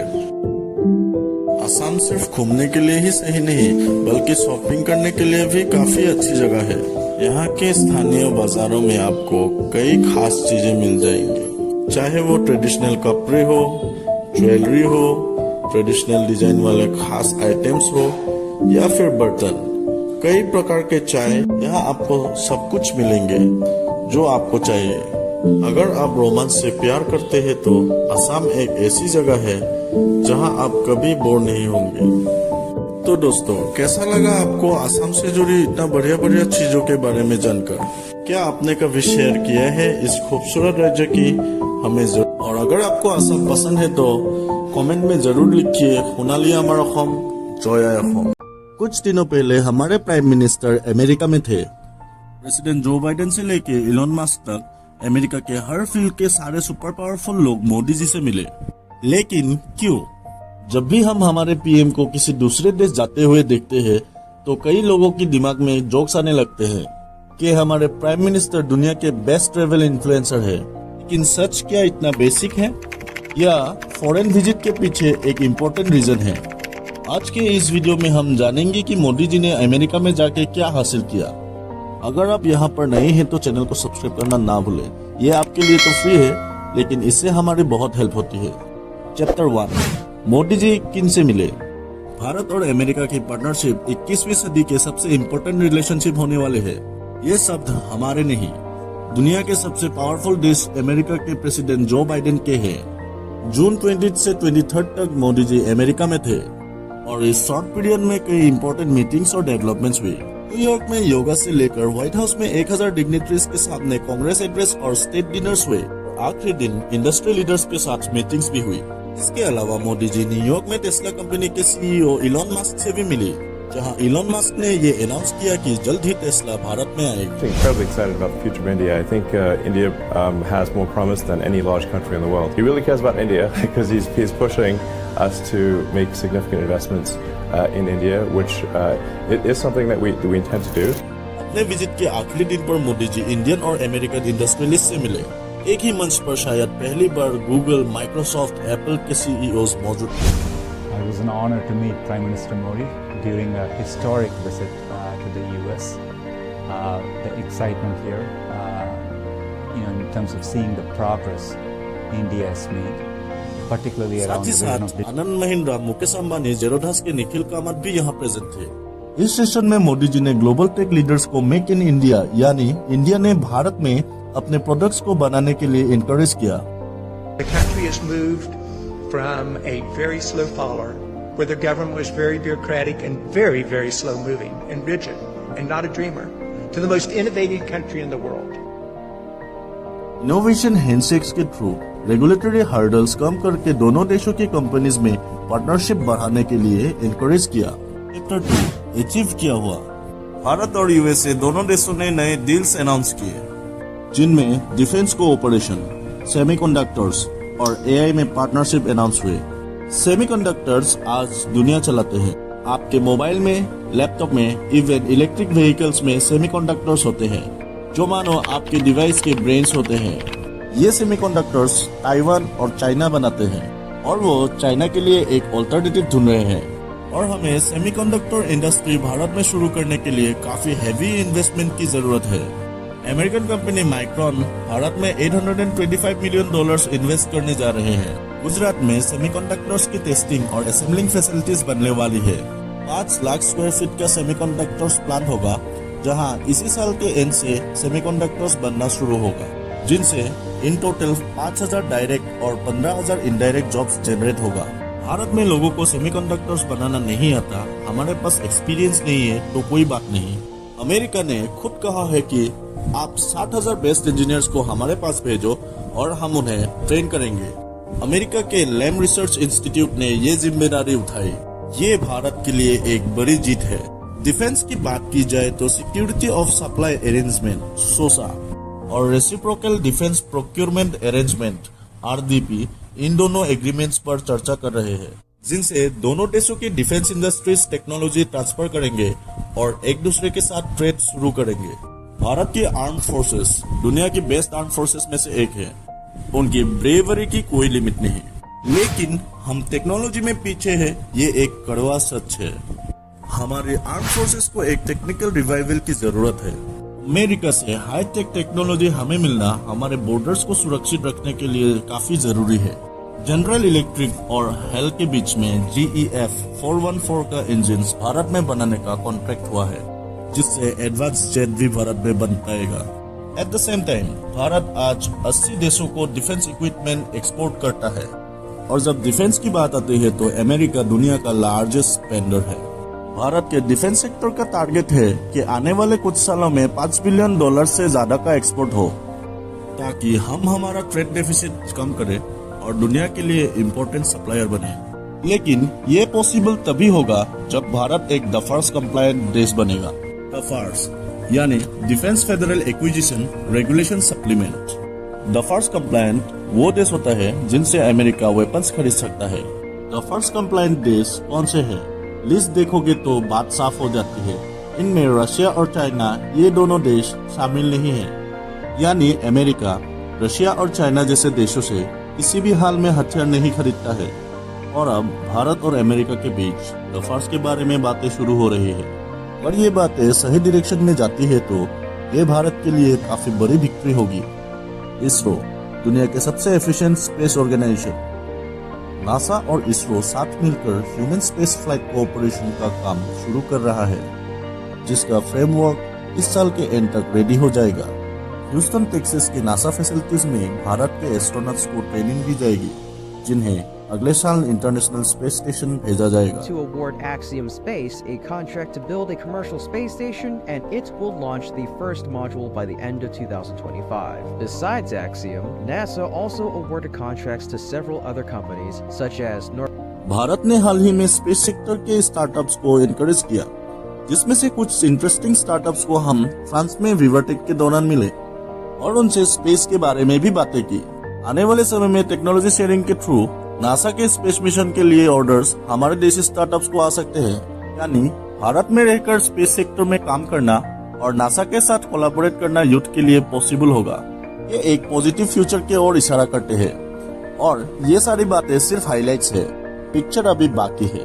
5G और 6G टेक्नोलॉजी में collaboration, 35 innovative joint research collaboration, Google की $10 बिलियन की भारत में इन्वेस्टमेंट, ये सारी पॉजिटिव डेवलपमेंट्स इन मीटिंग्स के दौरान हुई। भारत और अमेरिका मिलकर इंडस्ट्री सिस्टम्स बना रहे हैं, जहां यूनिवर्सिटी के स्टूडेंट्स मिलकर हाईटेक टेक्नोलॉजी डेवलप करेंगे। सस्टेनेबिलिटी से लेकर कल्चरल एक्सचेंज तक इन टोटल 58 बड़े बड़े पार्टनरशिप्स होने जा रहे हैं। और ये सब सिर्फ कुछ दिनों के विजिट से अचीव हुए। ये इस बात का प्रूफ है कि दोनों देश सही ट्रैक पर आगे बढ़ रहे हैं। Chapter 3 conclusions. दुनिया में कुछ लोग मोदी जी को पसंद करता है और कुछ लोग ना पसंद करता है, एंड दैट इज ओके। सब लोगों के पास अपने अपने रीजंस होते हैं, लेकिन प्रॉब्लम तब होता है लोग एक लाइन ड्रॉ करना भूल जाते हैं। लोग मोदी जी को क्रिटिसाइज करते करते भारत को भी क्रिटिसाइज कर देता है। भारत को एक बॉक्स में कैद कर देते हैं, भारत को एक लेबल लगा देते हैं जो कि सही नहीं है। एट द सेम टाइम कुछ लोग ऐसे भी हैं जो सरकार की हर गलती को अनदेखा करने के लिए भी रेडी है, सिर्फ और सिर्फ इसलिए क्योंकि वो एक पर्टिकुलर पार्टी को प्यार करते हैं। और ये दोनों एटीट्यूड देश के लिए डेंजरस है। अक्सर लोग मीडिया हाउसेस अपने पॉलिटिकल ओपिनियंस में इतना उलझ जाते हैं कि काम पर फोकस करना ही भूल जाते हैं। इसीलिए इन 3-4 दिनों में हुई इतनी सारी डेवलपमेंट्स आप तक पहुंचती नहीं है। और नुकसान किसका होता है? हम सबका। अच्छे डिसीजंस किसी भी लीडर के टेन्योर में क्यों ना हो, वेलकम होने चाहिए और उन्हें सबका सपोर्ट मिलना ही चाहिए। और बुरे डिसीजंस किसी भी लीडर के टेन्योर में क्यों ना हो, उन पर सवाल उठाए जाने चाहिए। जब भारत और अमेरिका एक ऑफिशियल विजिट पर एक दूसरे से मिलते हैं, तो हमारे लीडर्स और उनके लीडर्स एक दूसरे से इक्वल्स की तरह मिलते हैं। यहाँ कोई ऊपर या कोई नीचे नहीं होता, सब एक टेबल पर बैठते हैं, सब सेम लेवल पर होता है। At such a moment focus diplomatic relations आगे बढ़ाकर अपने अपने देश के लिए इकोनॉमिक अपॉर्चुनिटीज पैदा करना होना चाहिए, ना कि नया दुश्मन बनाना। जहां दुनिया भारत को एज अ मार्केट देखती है, भारत दुनिया को एज अ फैमिली देखता है। लेकिन शायद अब हमें हमारे पॉइंट ऑफ व्यू बदलने की जरूरत है। जो देश जिस भाषा को जानता है, उसी भाषा में उनसे बातें करने की जरूरत है। जिसे कैपिटलिज्म समझता है, उसे कैपिटलिज्म के थ्रू ही बात को समझाना पड़ेगा। फ्रैंकली स्पीकिंग, अमेरिका और इंडिया के रिलेशन हमेशा से ही बहुत कॉम्प्लिकेटेड रहा है। हमारे ट्रेड रिलेशंस हमेशा से काफी अच्छे रहे, हमारे मिलिट्री रिलेशंस उतने अच्छे नहीं हैं, क्योंकि ट्रेडिशनली स्पीकिंग हम हमेशा से रशिया से ही वेपन्स खरीदते हैं। अब रशिया यूक्रेन वार की वजह से अमेरिका को एक काफी स्ट्रॉन्ग रीजन मिला है हमें उनकी तरफ लेने का। और जियोपॉलिटिकली अमेरिका ने हमें कभी भी सपोर्ट नहीं किया।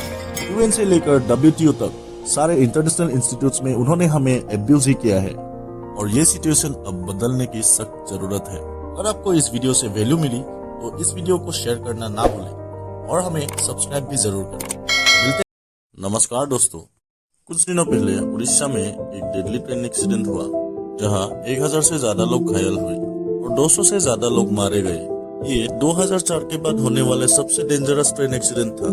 एंड आई एम शॉक्ड, क्योंकि मुझे ट्रेन से ट्रेवल करना बहुत पसंद है। इवन 2 करोड़ से ज्यादा लोग हर रोज ट्रेन से ट्रेवल करते हैं। भारत में 1,15,000 लंबे रेलवे ट्रैक्स है और हर दिन 12,000 से ज्यादा ट्रेन इन ट्रैक्स पर दौड़ते हैं। आज की इस वीडियो में हम जानेंगे कि उड़ीसा में ट्रेन एक्सीडेंट क्यों हुआ, अलग अलग थ्योरीज क्या है, पॉसिबिलिटीज क्या है, ऐसे कौन से स्टेप्स है जिनकी मदद से हम इसे रोक सकते थे, और कैसे कुछ लोगों ने इस ट्रेजेडी का इस्तेमाल अपने गंदे पॉलिटिकल एजेंडास के लिए किया। हम भारत के इम्पोर्टेंट पॉइंट्स के ऊपर एक सोल्यूशन ओरिएंटेड माइंड से वीडियोस बनाते हैं। अगर आपको हमारा काम अच्छा लगे तो प्लीज चैनल को सब्सक्राइब करना ना भूलें। ये आपके लिए तो फ्री है, लेकिन इससे हमारी बहुत हेल्प होती है। चैप्टर 1, उड़ीसा में क्या हुआ। चलिए समझते हैं ये ट्रेन एक्सीडेंट क्यों और कैसे हुआ। ये पूरी कहानी 3 ट्रेन की है, Coromandel express, Bengaluru Howrah superfast express और एक गुड्स ट्रेन। 2 जून 2023 को उड़ीसा के बालासोर में एक हादसा हुआ। यहाँ 2 मेन लाइन्स है, एक अप लाइन और एक डाउन लाइन। अप लाइन से कोरोमंडल एक्सप्रेस आ रही थी और डाउन लाइन से Bengaluru Howrah superfast express. Coromandel express का स्पीड था 128 किलोमीटर प्रति घंटा। एक्चुअली ये दोनों ट्रेन एक दूसरे को आराम से क्रॉस करके निकल सकते थे, लेकिन अचानक से कोरोमंडल एक्सप्रेस अप लाइन को छोड़ के अप लूप लाइन पे चली गई और यहाँ खड़े एक गुड्स ट्रेन से टकरा गई और डिरेल हो गई। उसके कुछ कोचेस डिरेल होकर डाउन लाइन से आने वाले दूसरे ट्रेन से टकरा गए। In short, this was happen. अब कुछ सवाल खड़े होते हैं। पहला सवाल, क्या ये एक्सीडेंट ओवर स्पीडिंग की वजह से हुआ? The answer is no. Driver को मैक्सिमम 130 किलोमीटर प्रति घंटे की स्पीड से जाने की अनुमति थी और वो 128 किलोमीटर की प्रति घंटे की स्पीड से जा रहा था। इनफैक्ट ड्राइवर कहता है कि उसे ग्रीन सिग्नल भी मिला था, इसीलिए ऑफिशियल्स ने उसे क्लीन चिट दे दी। दूसरा सवाल, इस ट्रेन ने अचानक से ट्रैक कैसे बदला?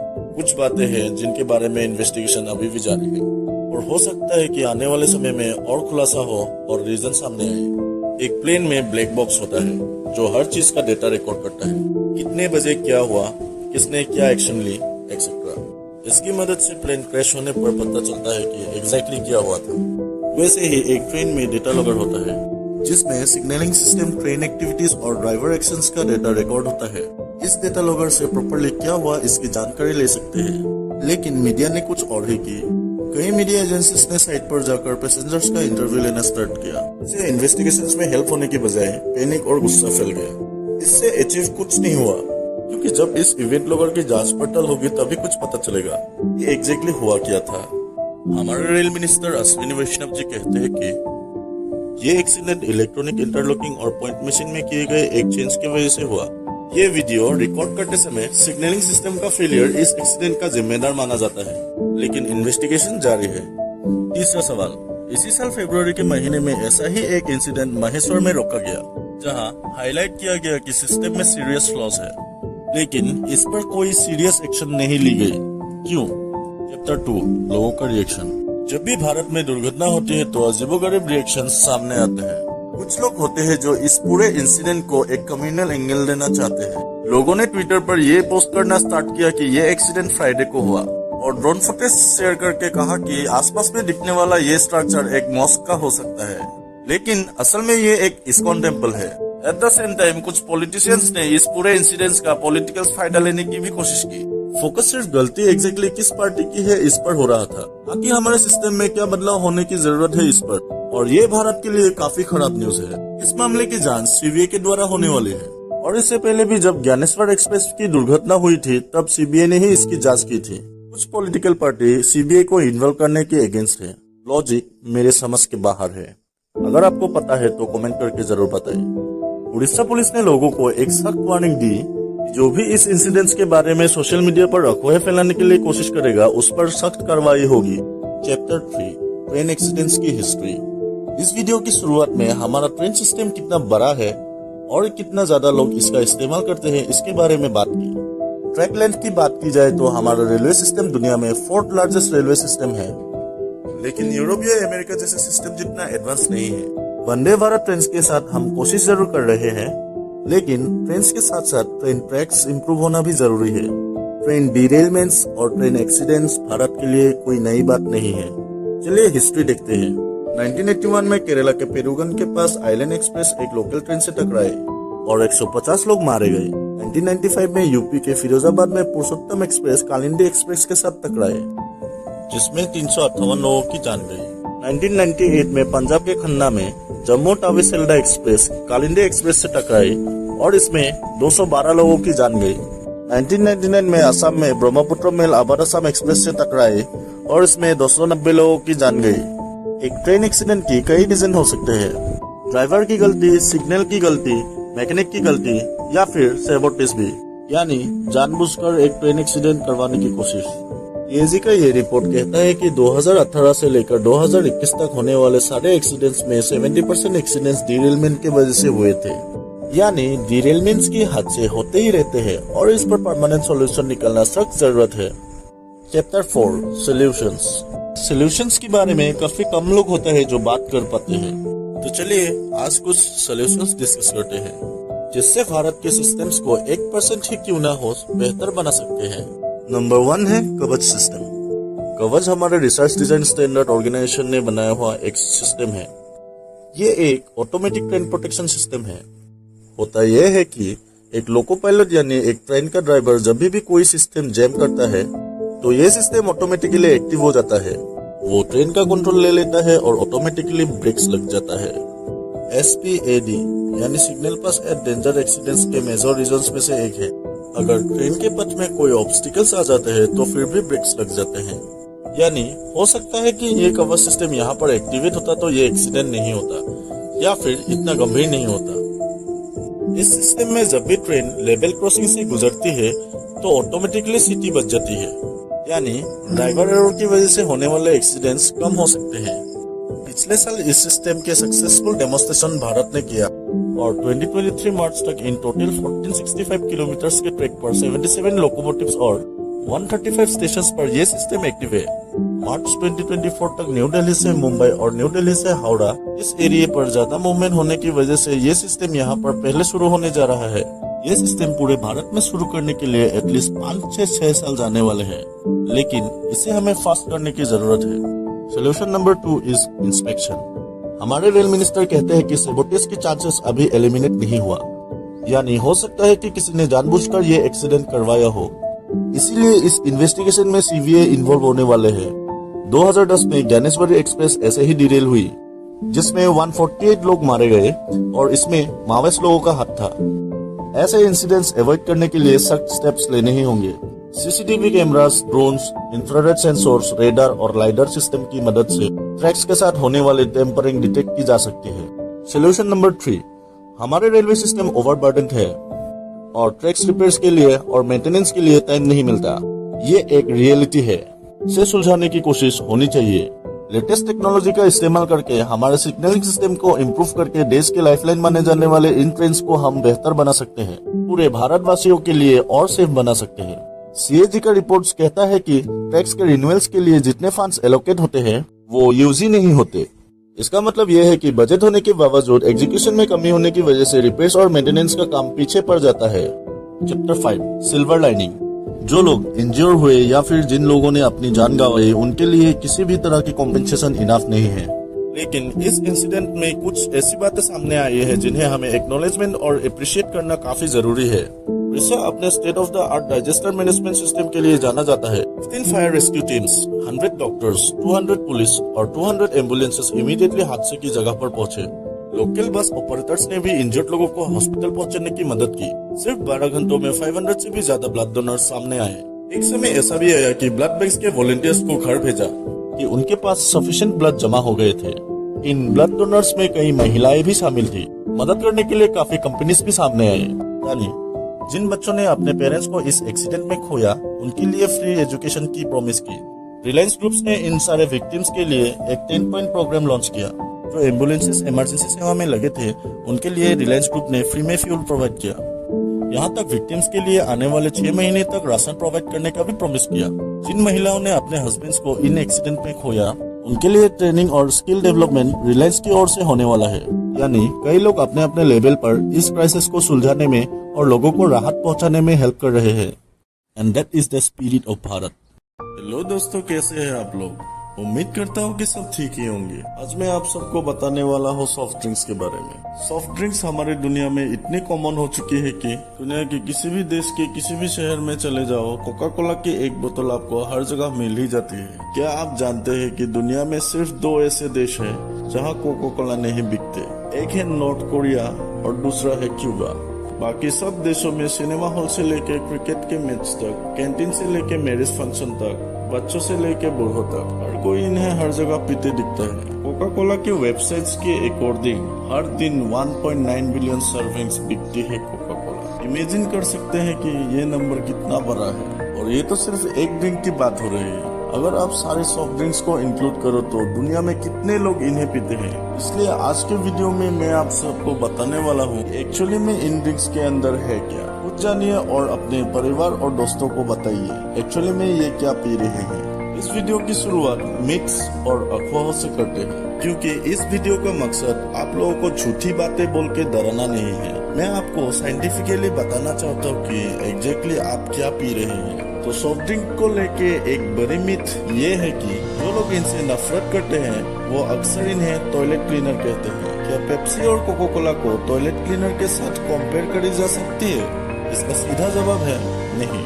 लोग इस कंपैरिजन को अक्सर इसलिए करते हैं क्योंकि टॉयलेट क्लीनर में कुछ एसिड्स होते हैं और कोल्ड ड्रिंक्स में भी कुछ एसिड्स होते हैं। कोल्ड ड्रिंक में जो एसिड्स होते हैं वो साइट्रिक एसिड और फास्फोरिक एसिड है। साइट्रिक एसिड एक ऐसी चीज है जो नेचुरली पाई जाती है। आपको नींबू और संतरों में भी साइट्रिक एसिड मिलता है। और फास्फोरिक एसिड दूसरी तरफ एक कॉमन फूड ग्रेड एडिटिव है जिसके लिए एक नंबर असाइन किया गया है E338। एक्चुअली में जहाँ पर भी ज्यादा चीनी मौजूद होते हैं वहाँ पर मोल्ड और बैक्टीरिया आसानी से ग्रो कर सकते हैं, और फास्फोरिक एसिड उसी बैक्टीरिया की ग्रोथ को प्रिवेंट करता है। इसलिए यह फास्फोरिक एसिड न सिर्फ आपको सॉफ्ट ड्रिंक्स में मिलेगा बल्कि jams, processed meat, cereal bars, bottle coffee, beverages, baking powder, powdered milk, in fact cheese में भी आपको मिलेगा। अब इंटरेस्टिंगली यही दोनों एसिड्स आपको कई टॉयलेट क्लीनर्स में भी मिलेगा। सर जो होममेड टॉयलेट क्लीनर्स बनाया जाता है उसमें विनेगर और बेकिंग सोडा के साथ लेमन जूस भी डाला जाता है। लेकिन सॉफ्ट ड्रिंक्स और टॉयलेट क्लीनर्स को एक दूसरे के साथ कंपेयर करना गलत होगा, क्योंकि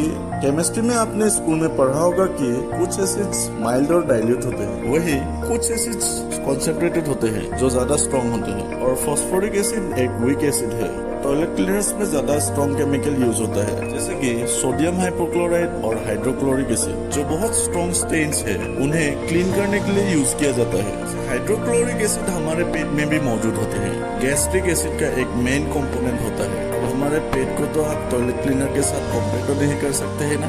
सॉफ्ट ड्रिंक का जो एक पीएच लेवल होता है वो टॉयलेट क्लीनर के पीएच लेवल के साथ बराबर होता है। पीएच लेवल तो आपने स्कूल में पढ़ा ही होगा। इससे एसिडिटी मेजर किया जाता है, कोई सब्सटेंस कितना एसिडिक होता है। सॉफ्ट ड्रिंक्स के पीएच लेवल आमतौर पर 2.5 के अराउंड होता है। लेकिन क्या आप जानते हैं लेमन जूस कितना एसिडिक है? लेमन का एसिडिक लेवल 2.0 से लेके 2.6 के बीच होते हैं। पोमोग्रेनेट उसका पीएच लेवल 2.9 के अराउंड। ये मिथ आपके मन में क्लियर हो गए तो आप सवाल पूछोगे कि क्या सॉफ्ट ड्रिंक्स पीना सही है? फिर इसका जवाब भी काफी सीधा है दोस्तों, नहीं। क्यों नहीं? अब इसकी बात करते हैं। तो आइए अब समझते हैं सॉफ्ट ड्रिंक्स हानिकारक क्यों है। सपोज मेरिंडा, ये एक पेप्सिको का ब्रांड है, और कोका कोला का तरफ से भी एक सिमिलर ब्रांड मिलेगा फंटा। ये दो सबसे बड़ी कंपनीज है, पेप्सिको और कोका कोला। वही मेरिंडा और फंटा एक दूसरे के कॉम्पिटिटर्स हुए। कोई एक सॉफ्ट ड्रिंक्स का बोतल लीजिए और उनके इंग्रेडिएंट्स लिस्ट चेक कीजिए। पहले कैलोरीज चेक करते हैं। पीछे लिखा है 100 ml में 55 कैलोरीज मिलता है, तो 600 ml की बोतल में 55 times 6 is equal to 330 calories. अब एक कंपैरिजन किया जाए तो ये एक बोतल में उतनी ही कैलोरीज है जितनी 2 आलू के पराठों में होते हैं। अब आप सोचेंगे कि ये कौन सी बड़ी बात है। पॉइंट ये है दोस्तों, जब आप आलू के पराठे खाओगे वो आपका लंच हो सकता है, आपका उसमें पेट भर जाता है। अगर आप ये एक बोतल कोका कोला की या मेरिंडा की पियोगे, इससे तो आपका पेट नहीं भरेगा, लेकिन आपका बॉडी में फालतू के एक्स्ट्रा कैलोरीज जरूर आएगा। वैसे बाकी नॉर्मल खाने में protein, sodium, potassium, fats, vitamin, fibres और कई सारे न्यूट्रिएंट्स होते हैं। लेकिन इस बोतल से क्या मिलता है? खाली कैलोरीज जिनमें कोई न्यूट्रिएंट्स नहीं होते हैं, सिर्फ चीनी। इसमें इतनी सारी चीनी है कि आप यकीन नहीं कर सकते। 100 ml में 13.8 ग्राम्स चीनी होते हैं, और एक पूरी बोतल में 13.8 टाइम्स 6 इज इक्वल टू 82.8 ग्राम चीनी। इतनी चीनी आपको बीमार नहीं, बहुत बीमार कर सकता है। तो अब कितनी एडेड शुगर एक आम इंसान के लिए नॉर्मल है खाना? इसका जवाब है 0, एब्सोल्यूट 0। क्योंकि यहाँ पे हम एडेड शुगर्स की बात कर रहे हैं, नेचुरल शुगर्स की नहीं। नेचुरल शुगर्स हमारी बॉडी में वैसे भी नेचुरल फ्रूट्स से मिल जाते हैं। दूध में लैक्टोज होता है और फ्रूट्स में फ्रुक्टोज होता है। ये सब नेचुरल शुगर्स के एग्जाम्पल है। जब आप दूध पीते हो या फ्रूट्स खाते हो तब आपको ये नेचुरल शुगर्स मिलती है, जिनसे एनर्जी मिल जाती है और यही नेचुरल शुगर्स आपके बॉडी के नीड को कंप्लीट कर देती है। दूसरे एडेड शुगर वो होते हैं जो हमारे खाने में एक्स्ट्रा चीनी डाली जाती है, जो हम फूड प्रिपेयर करते वक्त एक्स्ट्रा चीनी डालते हैं। और अमेरिकन हार्ट एसोसिएशन के अकॉर्डिंग हमारी बॉडी को प्रॉपर्ली फंक्शन करने के लिए कोई भी एडेड शुगर की जरूरत नहीं है। और अब बात आती है हमारी बॉडी के लिए कितनी एडेड शुगर खाना सेफ है। तो रिकमेंडेड जो लिमिट है एक एडल्ट आदमी के लिए 36 ग्राम एक दिन में और एक औरत के लिए 25 ग्राम एडेड शुगर एक दिन में। ये 600 ml सॉफ्ट ड्रिंक की बोतल में 82.8 ग्राम चीनी रहते हैं। इतनी सारी एडेड शुगर आपको बीमार नहीं, बहुत बीमार करने के लिए काफी है। एक्स्ट्रा शुगर आप रेगुलरली कंज्यूम करने की वजह से joint pain, skin ageing, liver damage, type 2 diabetes, pancreas आपका ब्रेकडाउन कर जाएगा, किडनी फेलियर होगा, हार्ट अटैक का रिस्क ज्यादा बढ़ जाएगा और फाइनली मोटापा, ओबेसिटी भी होगी। शुगर के बारे में सबसे खतरनाक बात यह है कि आप इससे ठीक उसी तरह से एडिक्टेड हो सकते हो जिस तरह से लोग ड्रग एडिक्टेड होते हैं। 2017 की एक स्टडी ने शुगर एडिक्शन को कोकेन एडिक्शन के साथ तुलना की थी। आप अपनी जिंदगी में कुछ ऐसे लोग देखे होंगे जो सॉफ्ट ड्रिंक्स पीते हैं, जो काफी रेगुलरली पीते हैं। जो लोग शुगर से एडिक्टेड है वो लोग सॉफ्ट ड्रिंक्स पियेंगे, या अगर रेगुलरली सॉफ्ट ड्रिंक्स नहीं पी रहे हैं तो वो कैंडीज खाएंगे, चॉकलेट्स खाएंगे, मिठाइयाँ खाएंगे, आइसक्रीम्स खाएंगे, जिन चीजों में ज्यादा चीनी पाई जाती है। अगर हम डाइट पेप्सी या डाइट कोक का बात करें तो सन 1964 में डाइट पेप्सी का लॉन्च हुआ था और कोको कोला ने सन 1982 में डाइट कोक का लॉन्च किया। इन दोनों सॉफ्ट ड्रिंक्स के डाइट वर्जन में 0 कैलोरीज है और 0 एडेड शुगर्स है। तो इसका मतलब क्या ये सेफ टू ड्रिंक है?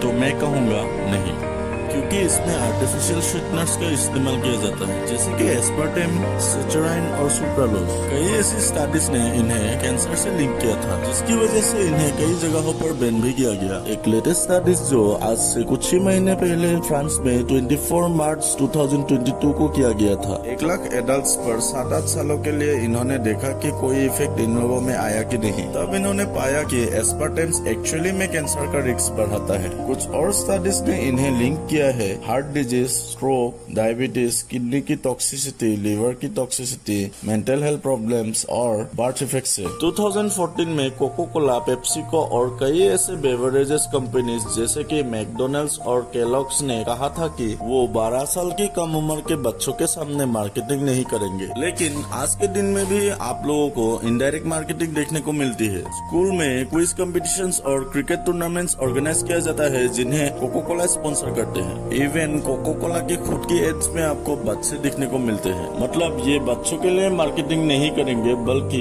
ये बच्चों के साथ मार्केटिंग करेंगे। इन चीजों को लेकर कई सेलिब्रिटीज है जो अपने आंखें खोल रही है, जैसे कि विराट कोहली ने कहा था कि वो अपनी पेप्सिको का कॉन्ट्रैक्ट रिन्यू नहीं करेंगे, क्योंकि वो कोई ऐसी चीज एंडोर्स नहीं करना चाहते जो वो खुद कंज्यूम नहीं करते। 2014 में अमिताभ बच्चन ने भी कहा था कि उन्होंने पेप्सी की एड करना बंद कर दी। जब एक छोटी बच्ची ने उनसे एक स्कूल इवेंट में पूछा कि वो ऐसी चीज क्यों एंडोर्स करते हैं जिसे टीचर पॉइजन बताते हैं। लेकिन एक बड़ी लंबी लिस्ट है स्पोर्ट्समैन और सेलिब्रिटीज की जो आज के दिन तक भी इन प्रोडक्ट्स को एंडोर्स करने में और प्रमोट करने में लगे हुए हैं। इस वीडियो के थ्रू मैं उनसे कहना चाहता हूँ कि ये सब करना बंद कर दीजिए। तो दोस्तों, मैं आपसे रिक्वेस्ट करना चाहता हूँ कि जितनी भी एडेड शुगर्स चीजें हैं वो लेना बंद कर दीजिए। उन चीजों की जगह आप सादा पानी पीजिए। वीडियो में एंड तक बने रहने के लिए आपको बहुत बहुत धन्यवाद। और इस वीडियो को शेयर करना मत भूलिए ताकि ज्यादा से ज्यादा आपके परिवार के लोग और दोस्तों तक ये इन्फॉर्मेशन पहुंच सके। और सब अपने हेल्थ का ध्यान रखें।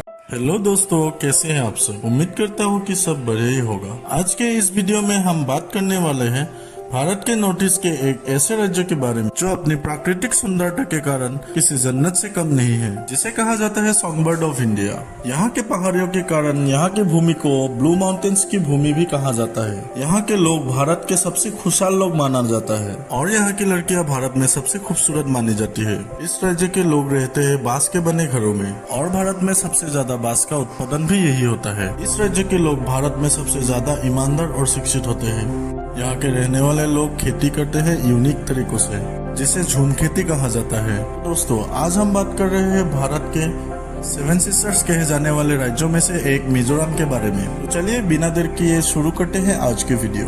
सबसे पहले बता दें कि एक कमाल का बेहद खूबसूरत राज्य भारत का पूर्वोत्तर में स्थित है, जिसकी राजधानी है आइजोल, और यह मिजोरम का सबसे बड़ा शहर भी है। क्षेत्रफल के हिसाब से मिजोरम भारत का 5वां सबसे छोटा राज्य है। अगर जनसंख्या की बात करें तो ये देश का दूसरा सबसे कम आबादी वाला राज्य है। इस राज्य की जनसंख्या भारत की कुल जनसंख्या का 0.09% है। तो पूरी दुनिया में सबसे ज्यादा पितृपक्षी आपको यही देखने को मिलेंगे, जिनकी आवाज की वजह से यहाँ का वातावरण हमेशा संगीत में रहता है, और इसलिए इस राज्य को सॉन्गबर्ड ऑफ इंडिया भी कहा जाता है। यहाँ के लगभग 85% लोग ईसाई धर्म, 8% लोग बौद्ध धर्म और 7% लोग हिंदू धर्म का पालन करते हैं। आप सबने सुना होगा कि जापान के लोग बहुत ही ज्यादा ईमानदार होता है। वहाँ ऐसी दुकानें होती है जहाँ दुकानदार मौजूद नहीं होते। इन दुकानों के सामान पे उसकी कीमत लिखी होती है। वहाँ से आप सामान लेकर पैसा दुकान के कैश काउंटर में रख सकते हैं। क्या ऐसी दुकान अपने देश में संभव है? अगर आपका जवाब ना है तो आप गलत हो। आपको जानकर हैरानी होगी कि भारत के मिजोरम के गांव में ऐसे भी दुकानें होते हैं जहां दुकानदार मौजूद नहीं होते हैं, जहां से आप बिना दुकानदार के भी सामान ले सकते हैं। आपकी जानकारी के लिए बता दो, इस राज्य के लोग बहुत ही ईमानदार होते हैं। मिजोरम एक लैंडलॉक स्टेट है। अगर राज्य की सीमाओं की बात करें तो इसकी सीमा हमारे 2 पड़ोसी मुल्कों की सीमाओं से लगते हैं। मिजोरम अपनी सीमाएं मणिपुर, त्रिपुरा, असम, बांग्लादेश और म्यांमार के साथ साझा करते हैं। मिजोरम के जलवायु का बात करें तो यहाँ का मौसम सालों भर सुहाने रहते हैं। गर्मी के मौसम में जहाँ दिल्ली जैसे शहरों की तापमान आसमान छूता है, वही उस वक्त मिजोरम का तापमान 29 डिग्री से 30 डिग्री सेल्सियस के आसपास होता है। सर्दी के मौसम में भी यहाँ का नियंत्रण तापमान 10 डिग्री सेल्सियस के नीचे नहीं जाता। वर्षा के मौसम मतलब मई से अगस्त के बीच यहाँ बहुत बारिश होते हैं। एक बात बता दें कि मिजोरम भारत में केरल के बाद दूसरे सबसे ज्यादा लिटरेसी रेट वाले राज्य है। इस राज्य की शिक्षा लगभग 92% है। साथ ही भारत की सबसे लिटरेसी रेट वाला जिला भी मिजोरम में ही मौजूद है। मिजोरम में सेरचिप नाम का एक जिला है जहां लिटरेसी रेट लगभग 98% है। इस राज्य में 6 से 14 साल के बच्चों के लिए पढ़ाई मुफ्त है और अनिवार्य है। इस राज्य में स्थित नीलगिरी की पहाड़ियों के कारण इसे ब्लू माउंटेन्स की भूमि भी कहा जाता है। इस पहाड़ी पर घने जंगल और नीलगिरी पर्वत होने के कारण ये इलाका बहुत ही खूबसूरत लगता है।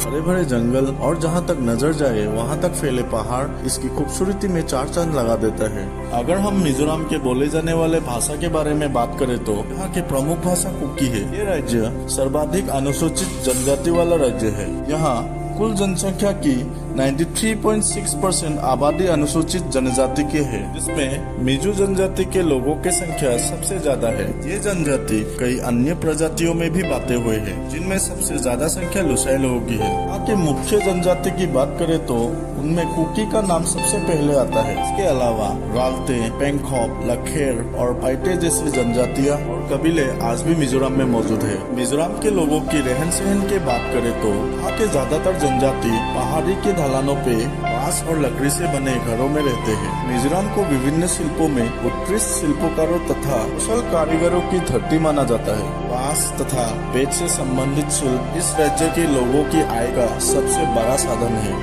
यहाँ के लोग बांस और बेत से सोफे, कुर्सी और टोकरी बनाने में बहुत माहिर होते हैं। यहाँ के लोग फल और फूलों की खेती के लिए भी जाने जाते हैं। यहाँ उत्पादित होने वाले फूल में गुलाब समेत कई मौसमी फूल शामिल है। यहाँ उत्पादित होने वाले फलों की अगर बात करें तो अनारस, संतरे, केले और अंगूर के खूब उपज करता है। इसके अलावा मिजोरम में मसालों और जड़ी बूटी की खेती भी बड़े पैमानों में किया जाता है। मिजोरम के लोगों की कृषि व्यवसाय पे निर्भरता ज्यादा है और इसलिए यहाँ प्रमुख त्योहार भी कृषि से ही संबंधित है। मिजोरम की कला और संस्कृति में त्योहार की बहुत महत्व है। मिजोरम के लोग आपस में मिलजुल कर सभी त्योहारों का आयोजन करता है और उनके आपसी एकता को दिखाता है। मिजोरम में पूरे साल में कई फेस्टिवल्स आयोजित किया जाता है। इनमें चापचारकूट, मीमकूट और पोलकूट जैसे त्योहार प्रमुख है। राज्य में मार्च के महीने में त्योहार चापचारकूट बड़े धूमधाम के साथ मनाया जाता है।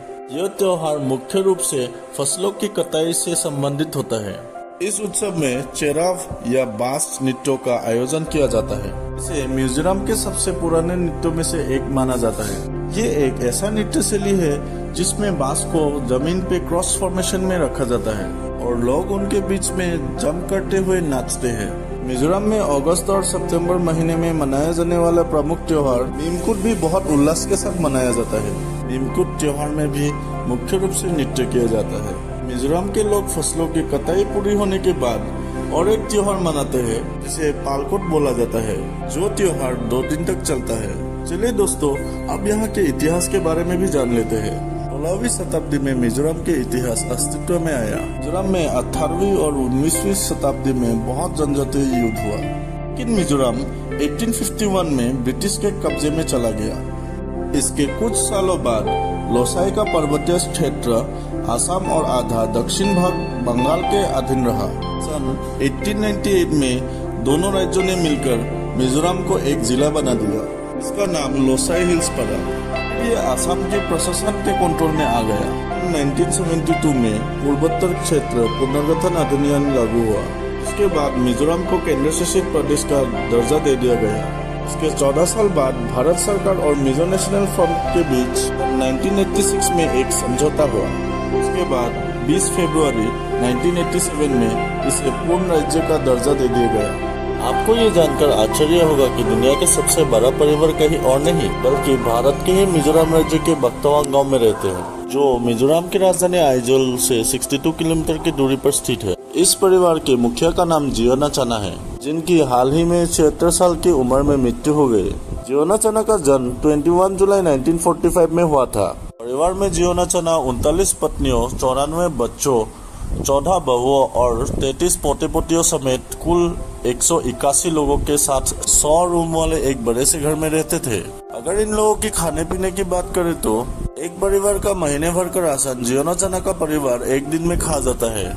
इनके एक दिन के खाने में 40 किलो चावल, 40 किलो चिकन, 24 किलो दाल और 50 किलो सब्जी की जरूरत पड़ते हैं। और ये तो हम आपको बता ही चुके हैं कि मिजोरम की महिलाएं और लड़कियां पूरे नॉर्थ ईस्ट में सबसे खूबसूरत माने जाते हैं। जब ये अपने पारंपरिक वस्त्र को पहन के निकलते हैं तो आप इनकी खूबसूरती को देखते रह जाएंगे। बिना कोई मेकअप के इनकी खूबसूरती को देखते ही बनती है। मिजोरम के वेशभूषे और पहनावे देश के दूसरे राज्यों से थोड़े अलग है। मिजोरम के पारंपरिक परिधान में पुआन का नाम सबसे आगे आता है। पुआन मिजोरम के महिलाओं का एक सुंदर पहनावा है।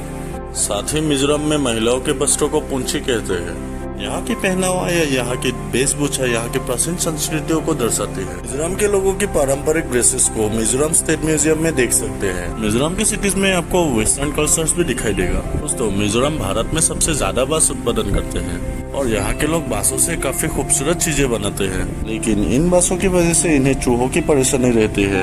आपकी जानकारी के लिए बता दें कि सन 1969 में चूहों द्वारा पूरा अनाज खा जाने के कारण यहाँ बहुत बड़ी भूखमरी आ गई थी और उसके बाद चूहों को एक समस्या बनाकर एक पार्टी भी बनाई गई। अगर आप प्रदूषण मुक्त और साफ सुथरी जगह की तलाश में हैं तो एक बार आपको मिजोरम जरूर जाना चाहिए। यहाँ के वातावरण देखकर आपको जो सुकून मिलेगा ये शायद आपको कहीं नहीं मिल सकता। ये राज्य बहुत ही साफ सुथरा है।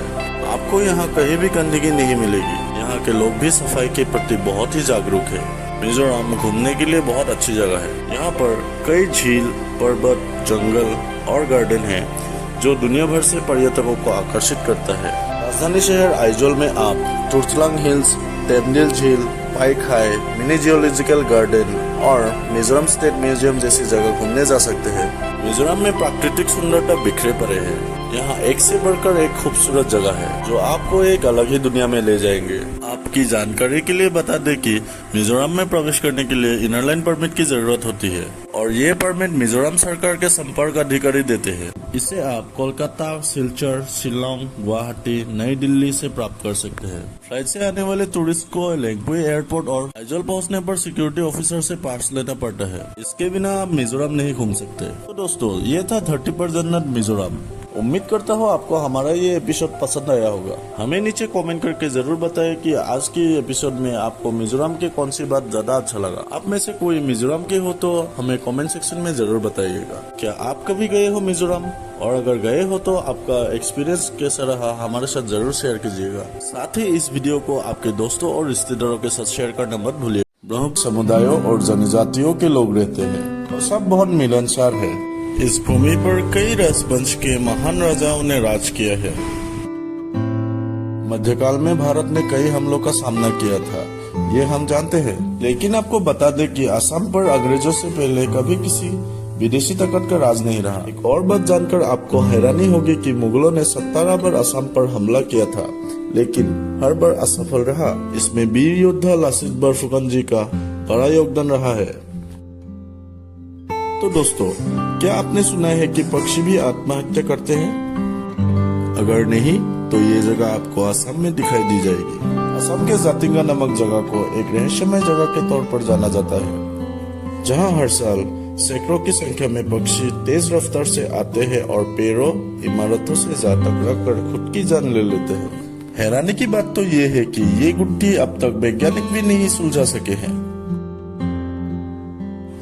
क्या आपको पता है, देश के दूसरे राज्यों की तरह असम राज्य का भी अपना अलग राज्य गाना है। लक्ष्मीनाथ बेजबरुआ जी ने इस गाने की रचना की थी।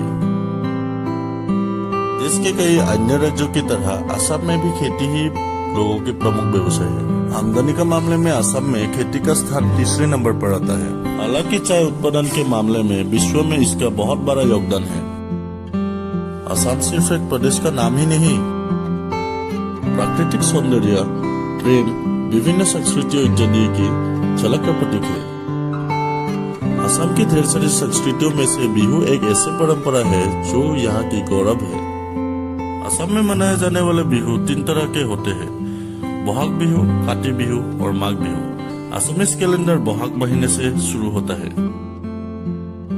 असम का ड्रेस।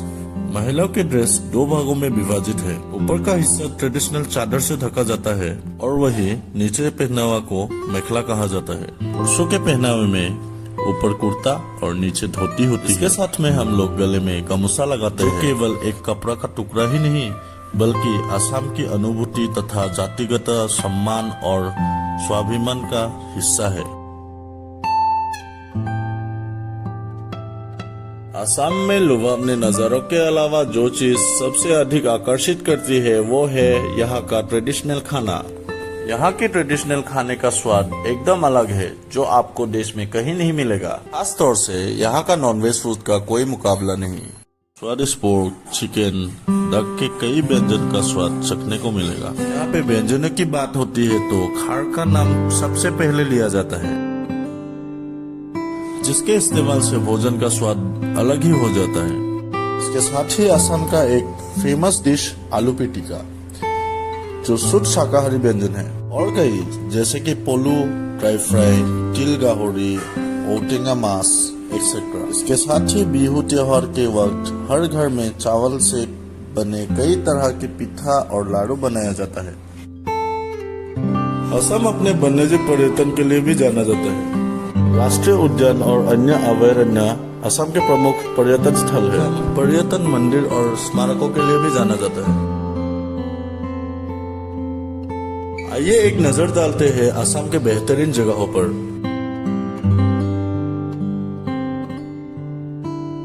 माजुली। असम के लाइफलाइन कहलाने वाले ब्रह्मपुत्र नदी के ताजे पानी के प्रदूषण मुक्त द्वीप है माजुली, जो कि 352 वर्ग किलोमीटर में फैला नदी द्वारा बनाया गया दुनिया के सबसे बड़ा द्वीप है। इतिहास और संस्कृति को अपने दामन में समेटे हुए माजुली न सिर्फ विश्व के सबसे बड़ा द्वीप है, बल्कि ये असल में असम का वैष्णव धर्म का केंद्र भी है। माजुली पर्यटन थोड़ा छोटा है, लेकिन ये बहुत जीवंत है। पर्यटक यहाँ प्राकृतिक खूबसूरती के साथ हर साल आने वाले प्रवासी पक्षियों को भी देख सकते हैं। नेचर लवर्स और फोटोग्राफी के लिए ये परफेक्ट जगह है। कामाख्या मंदिर। प्रसिद्ध कामाख्या मंदिर घूमे बिना आपका असम यात्रा अधूरी मानी जाएगी। हिंदू धर्मों के अनुसार ये 51 शक्तिपीठों में से एक है। इसकी गिनती सबसे महत्वपूर्ण तीर्थ स्थलों में होती है। असम के सबसे बड़े शहर गुवाहाटी से 8 किलोमीटर दूर स्थित है और यह मंदिर नीलाचल पहाड़ में बना है और इसका तांत्रिक महत्व भी है। मंदिर 2 हिस्सों में बनाया हुआ है। पहला हिस्सा सबसे बड़ा है और यहाँ में हर किसी को जाने की इजाजत नहीं होती। वही दूसरे हिस्से में माता का दर्शन होता है। यहाँ हर साल जून में अम्बुबासी मेला आयोजित किया जाता है, जिसे देखने के लिए भक्तों की भीड़ लगता है। Kaziranga national park. Kaziranga national park दुनिया भर में एक सींग वाले गेंडे के लिए मशहूर है। आसाम के गोलाघाट और नौगांव जिले में स्थित इस पार्क को बाघों का घर भी कहा जाता है।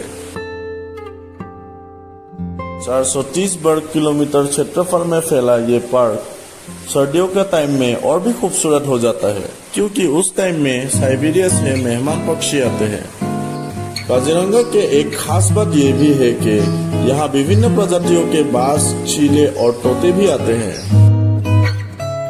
उमानंदा गुवाहाटी के दिल में बसा उमानंदा एशिया की सबसे छोटी नदी द्वीप है। यहाँ आप शिव मंदिर का दर्शन करेंगे। मंदिर तो अपने आप में खूबसूरत है ही, पर मंदिर का चारों ओर बहने वाले ब्रह्मपुत्र का नजारे मंत्रमुग्ध कर देने वाला होता है। यहाँ पर सुबह सूर्योदय का दृश्य बेहद मनोरम होता है। शिवरात्रि और नवरात्रि का समय यहाँ बहुत भीड़ होता है।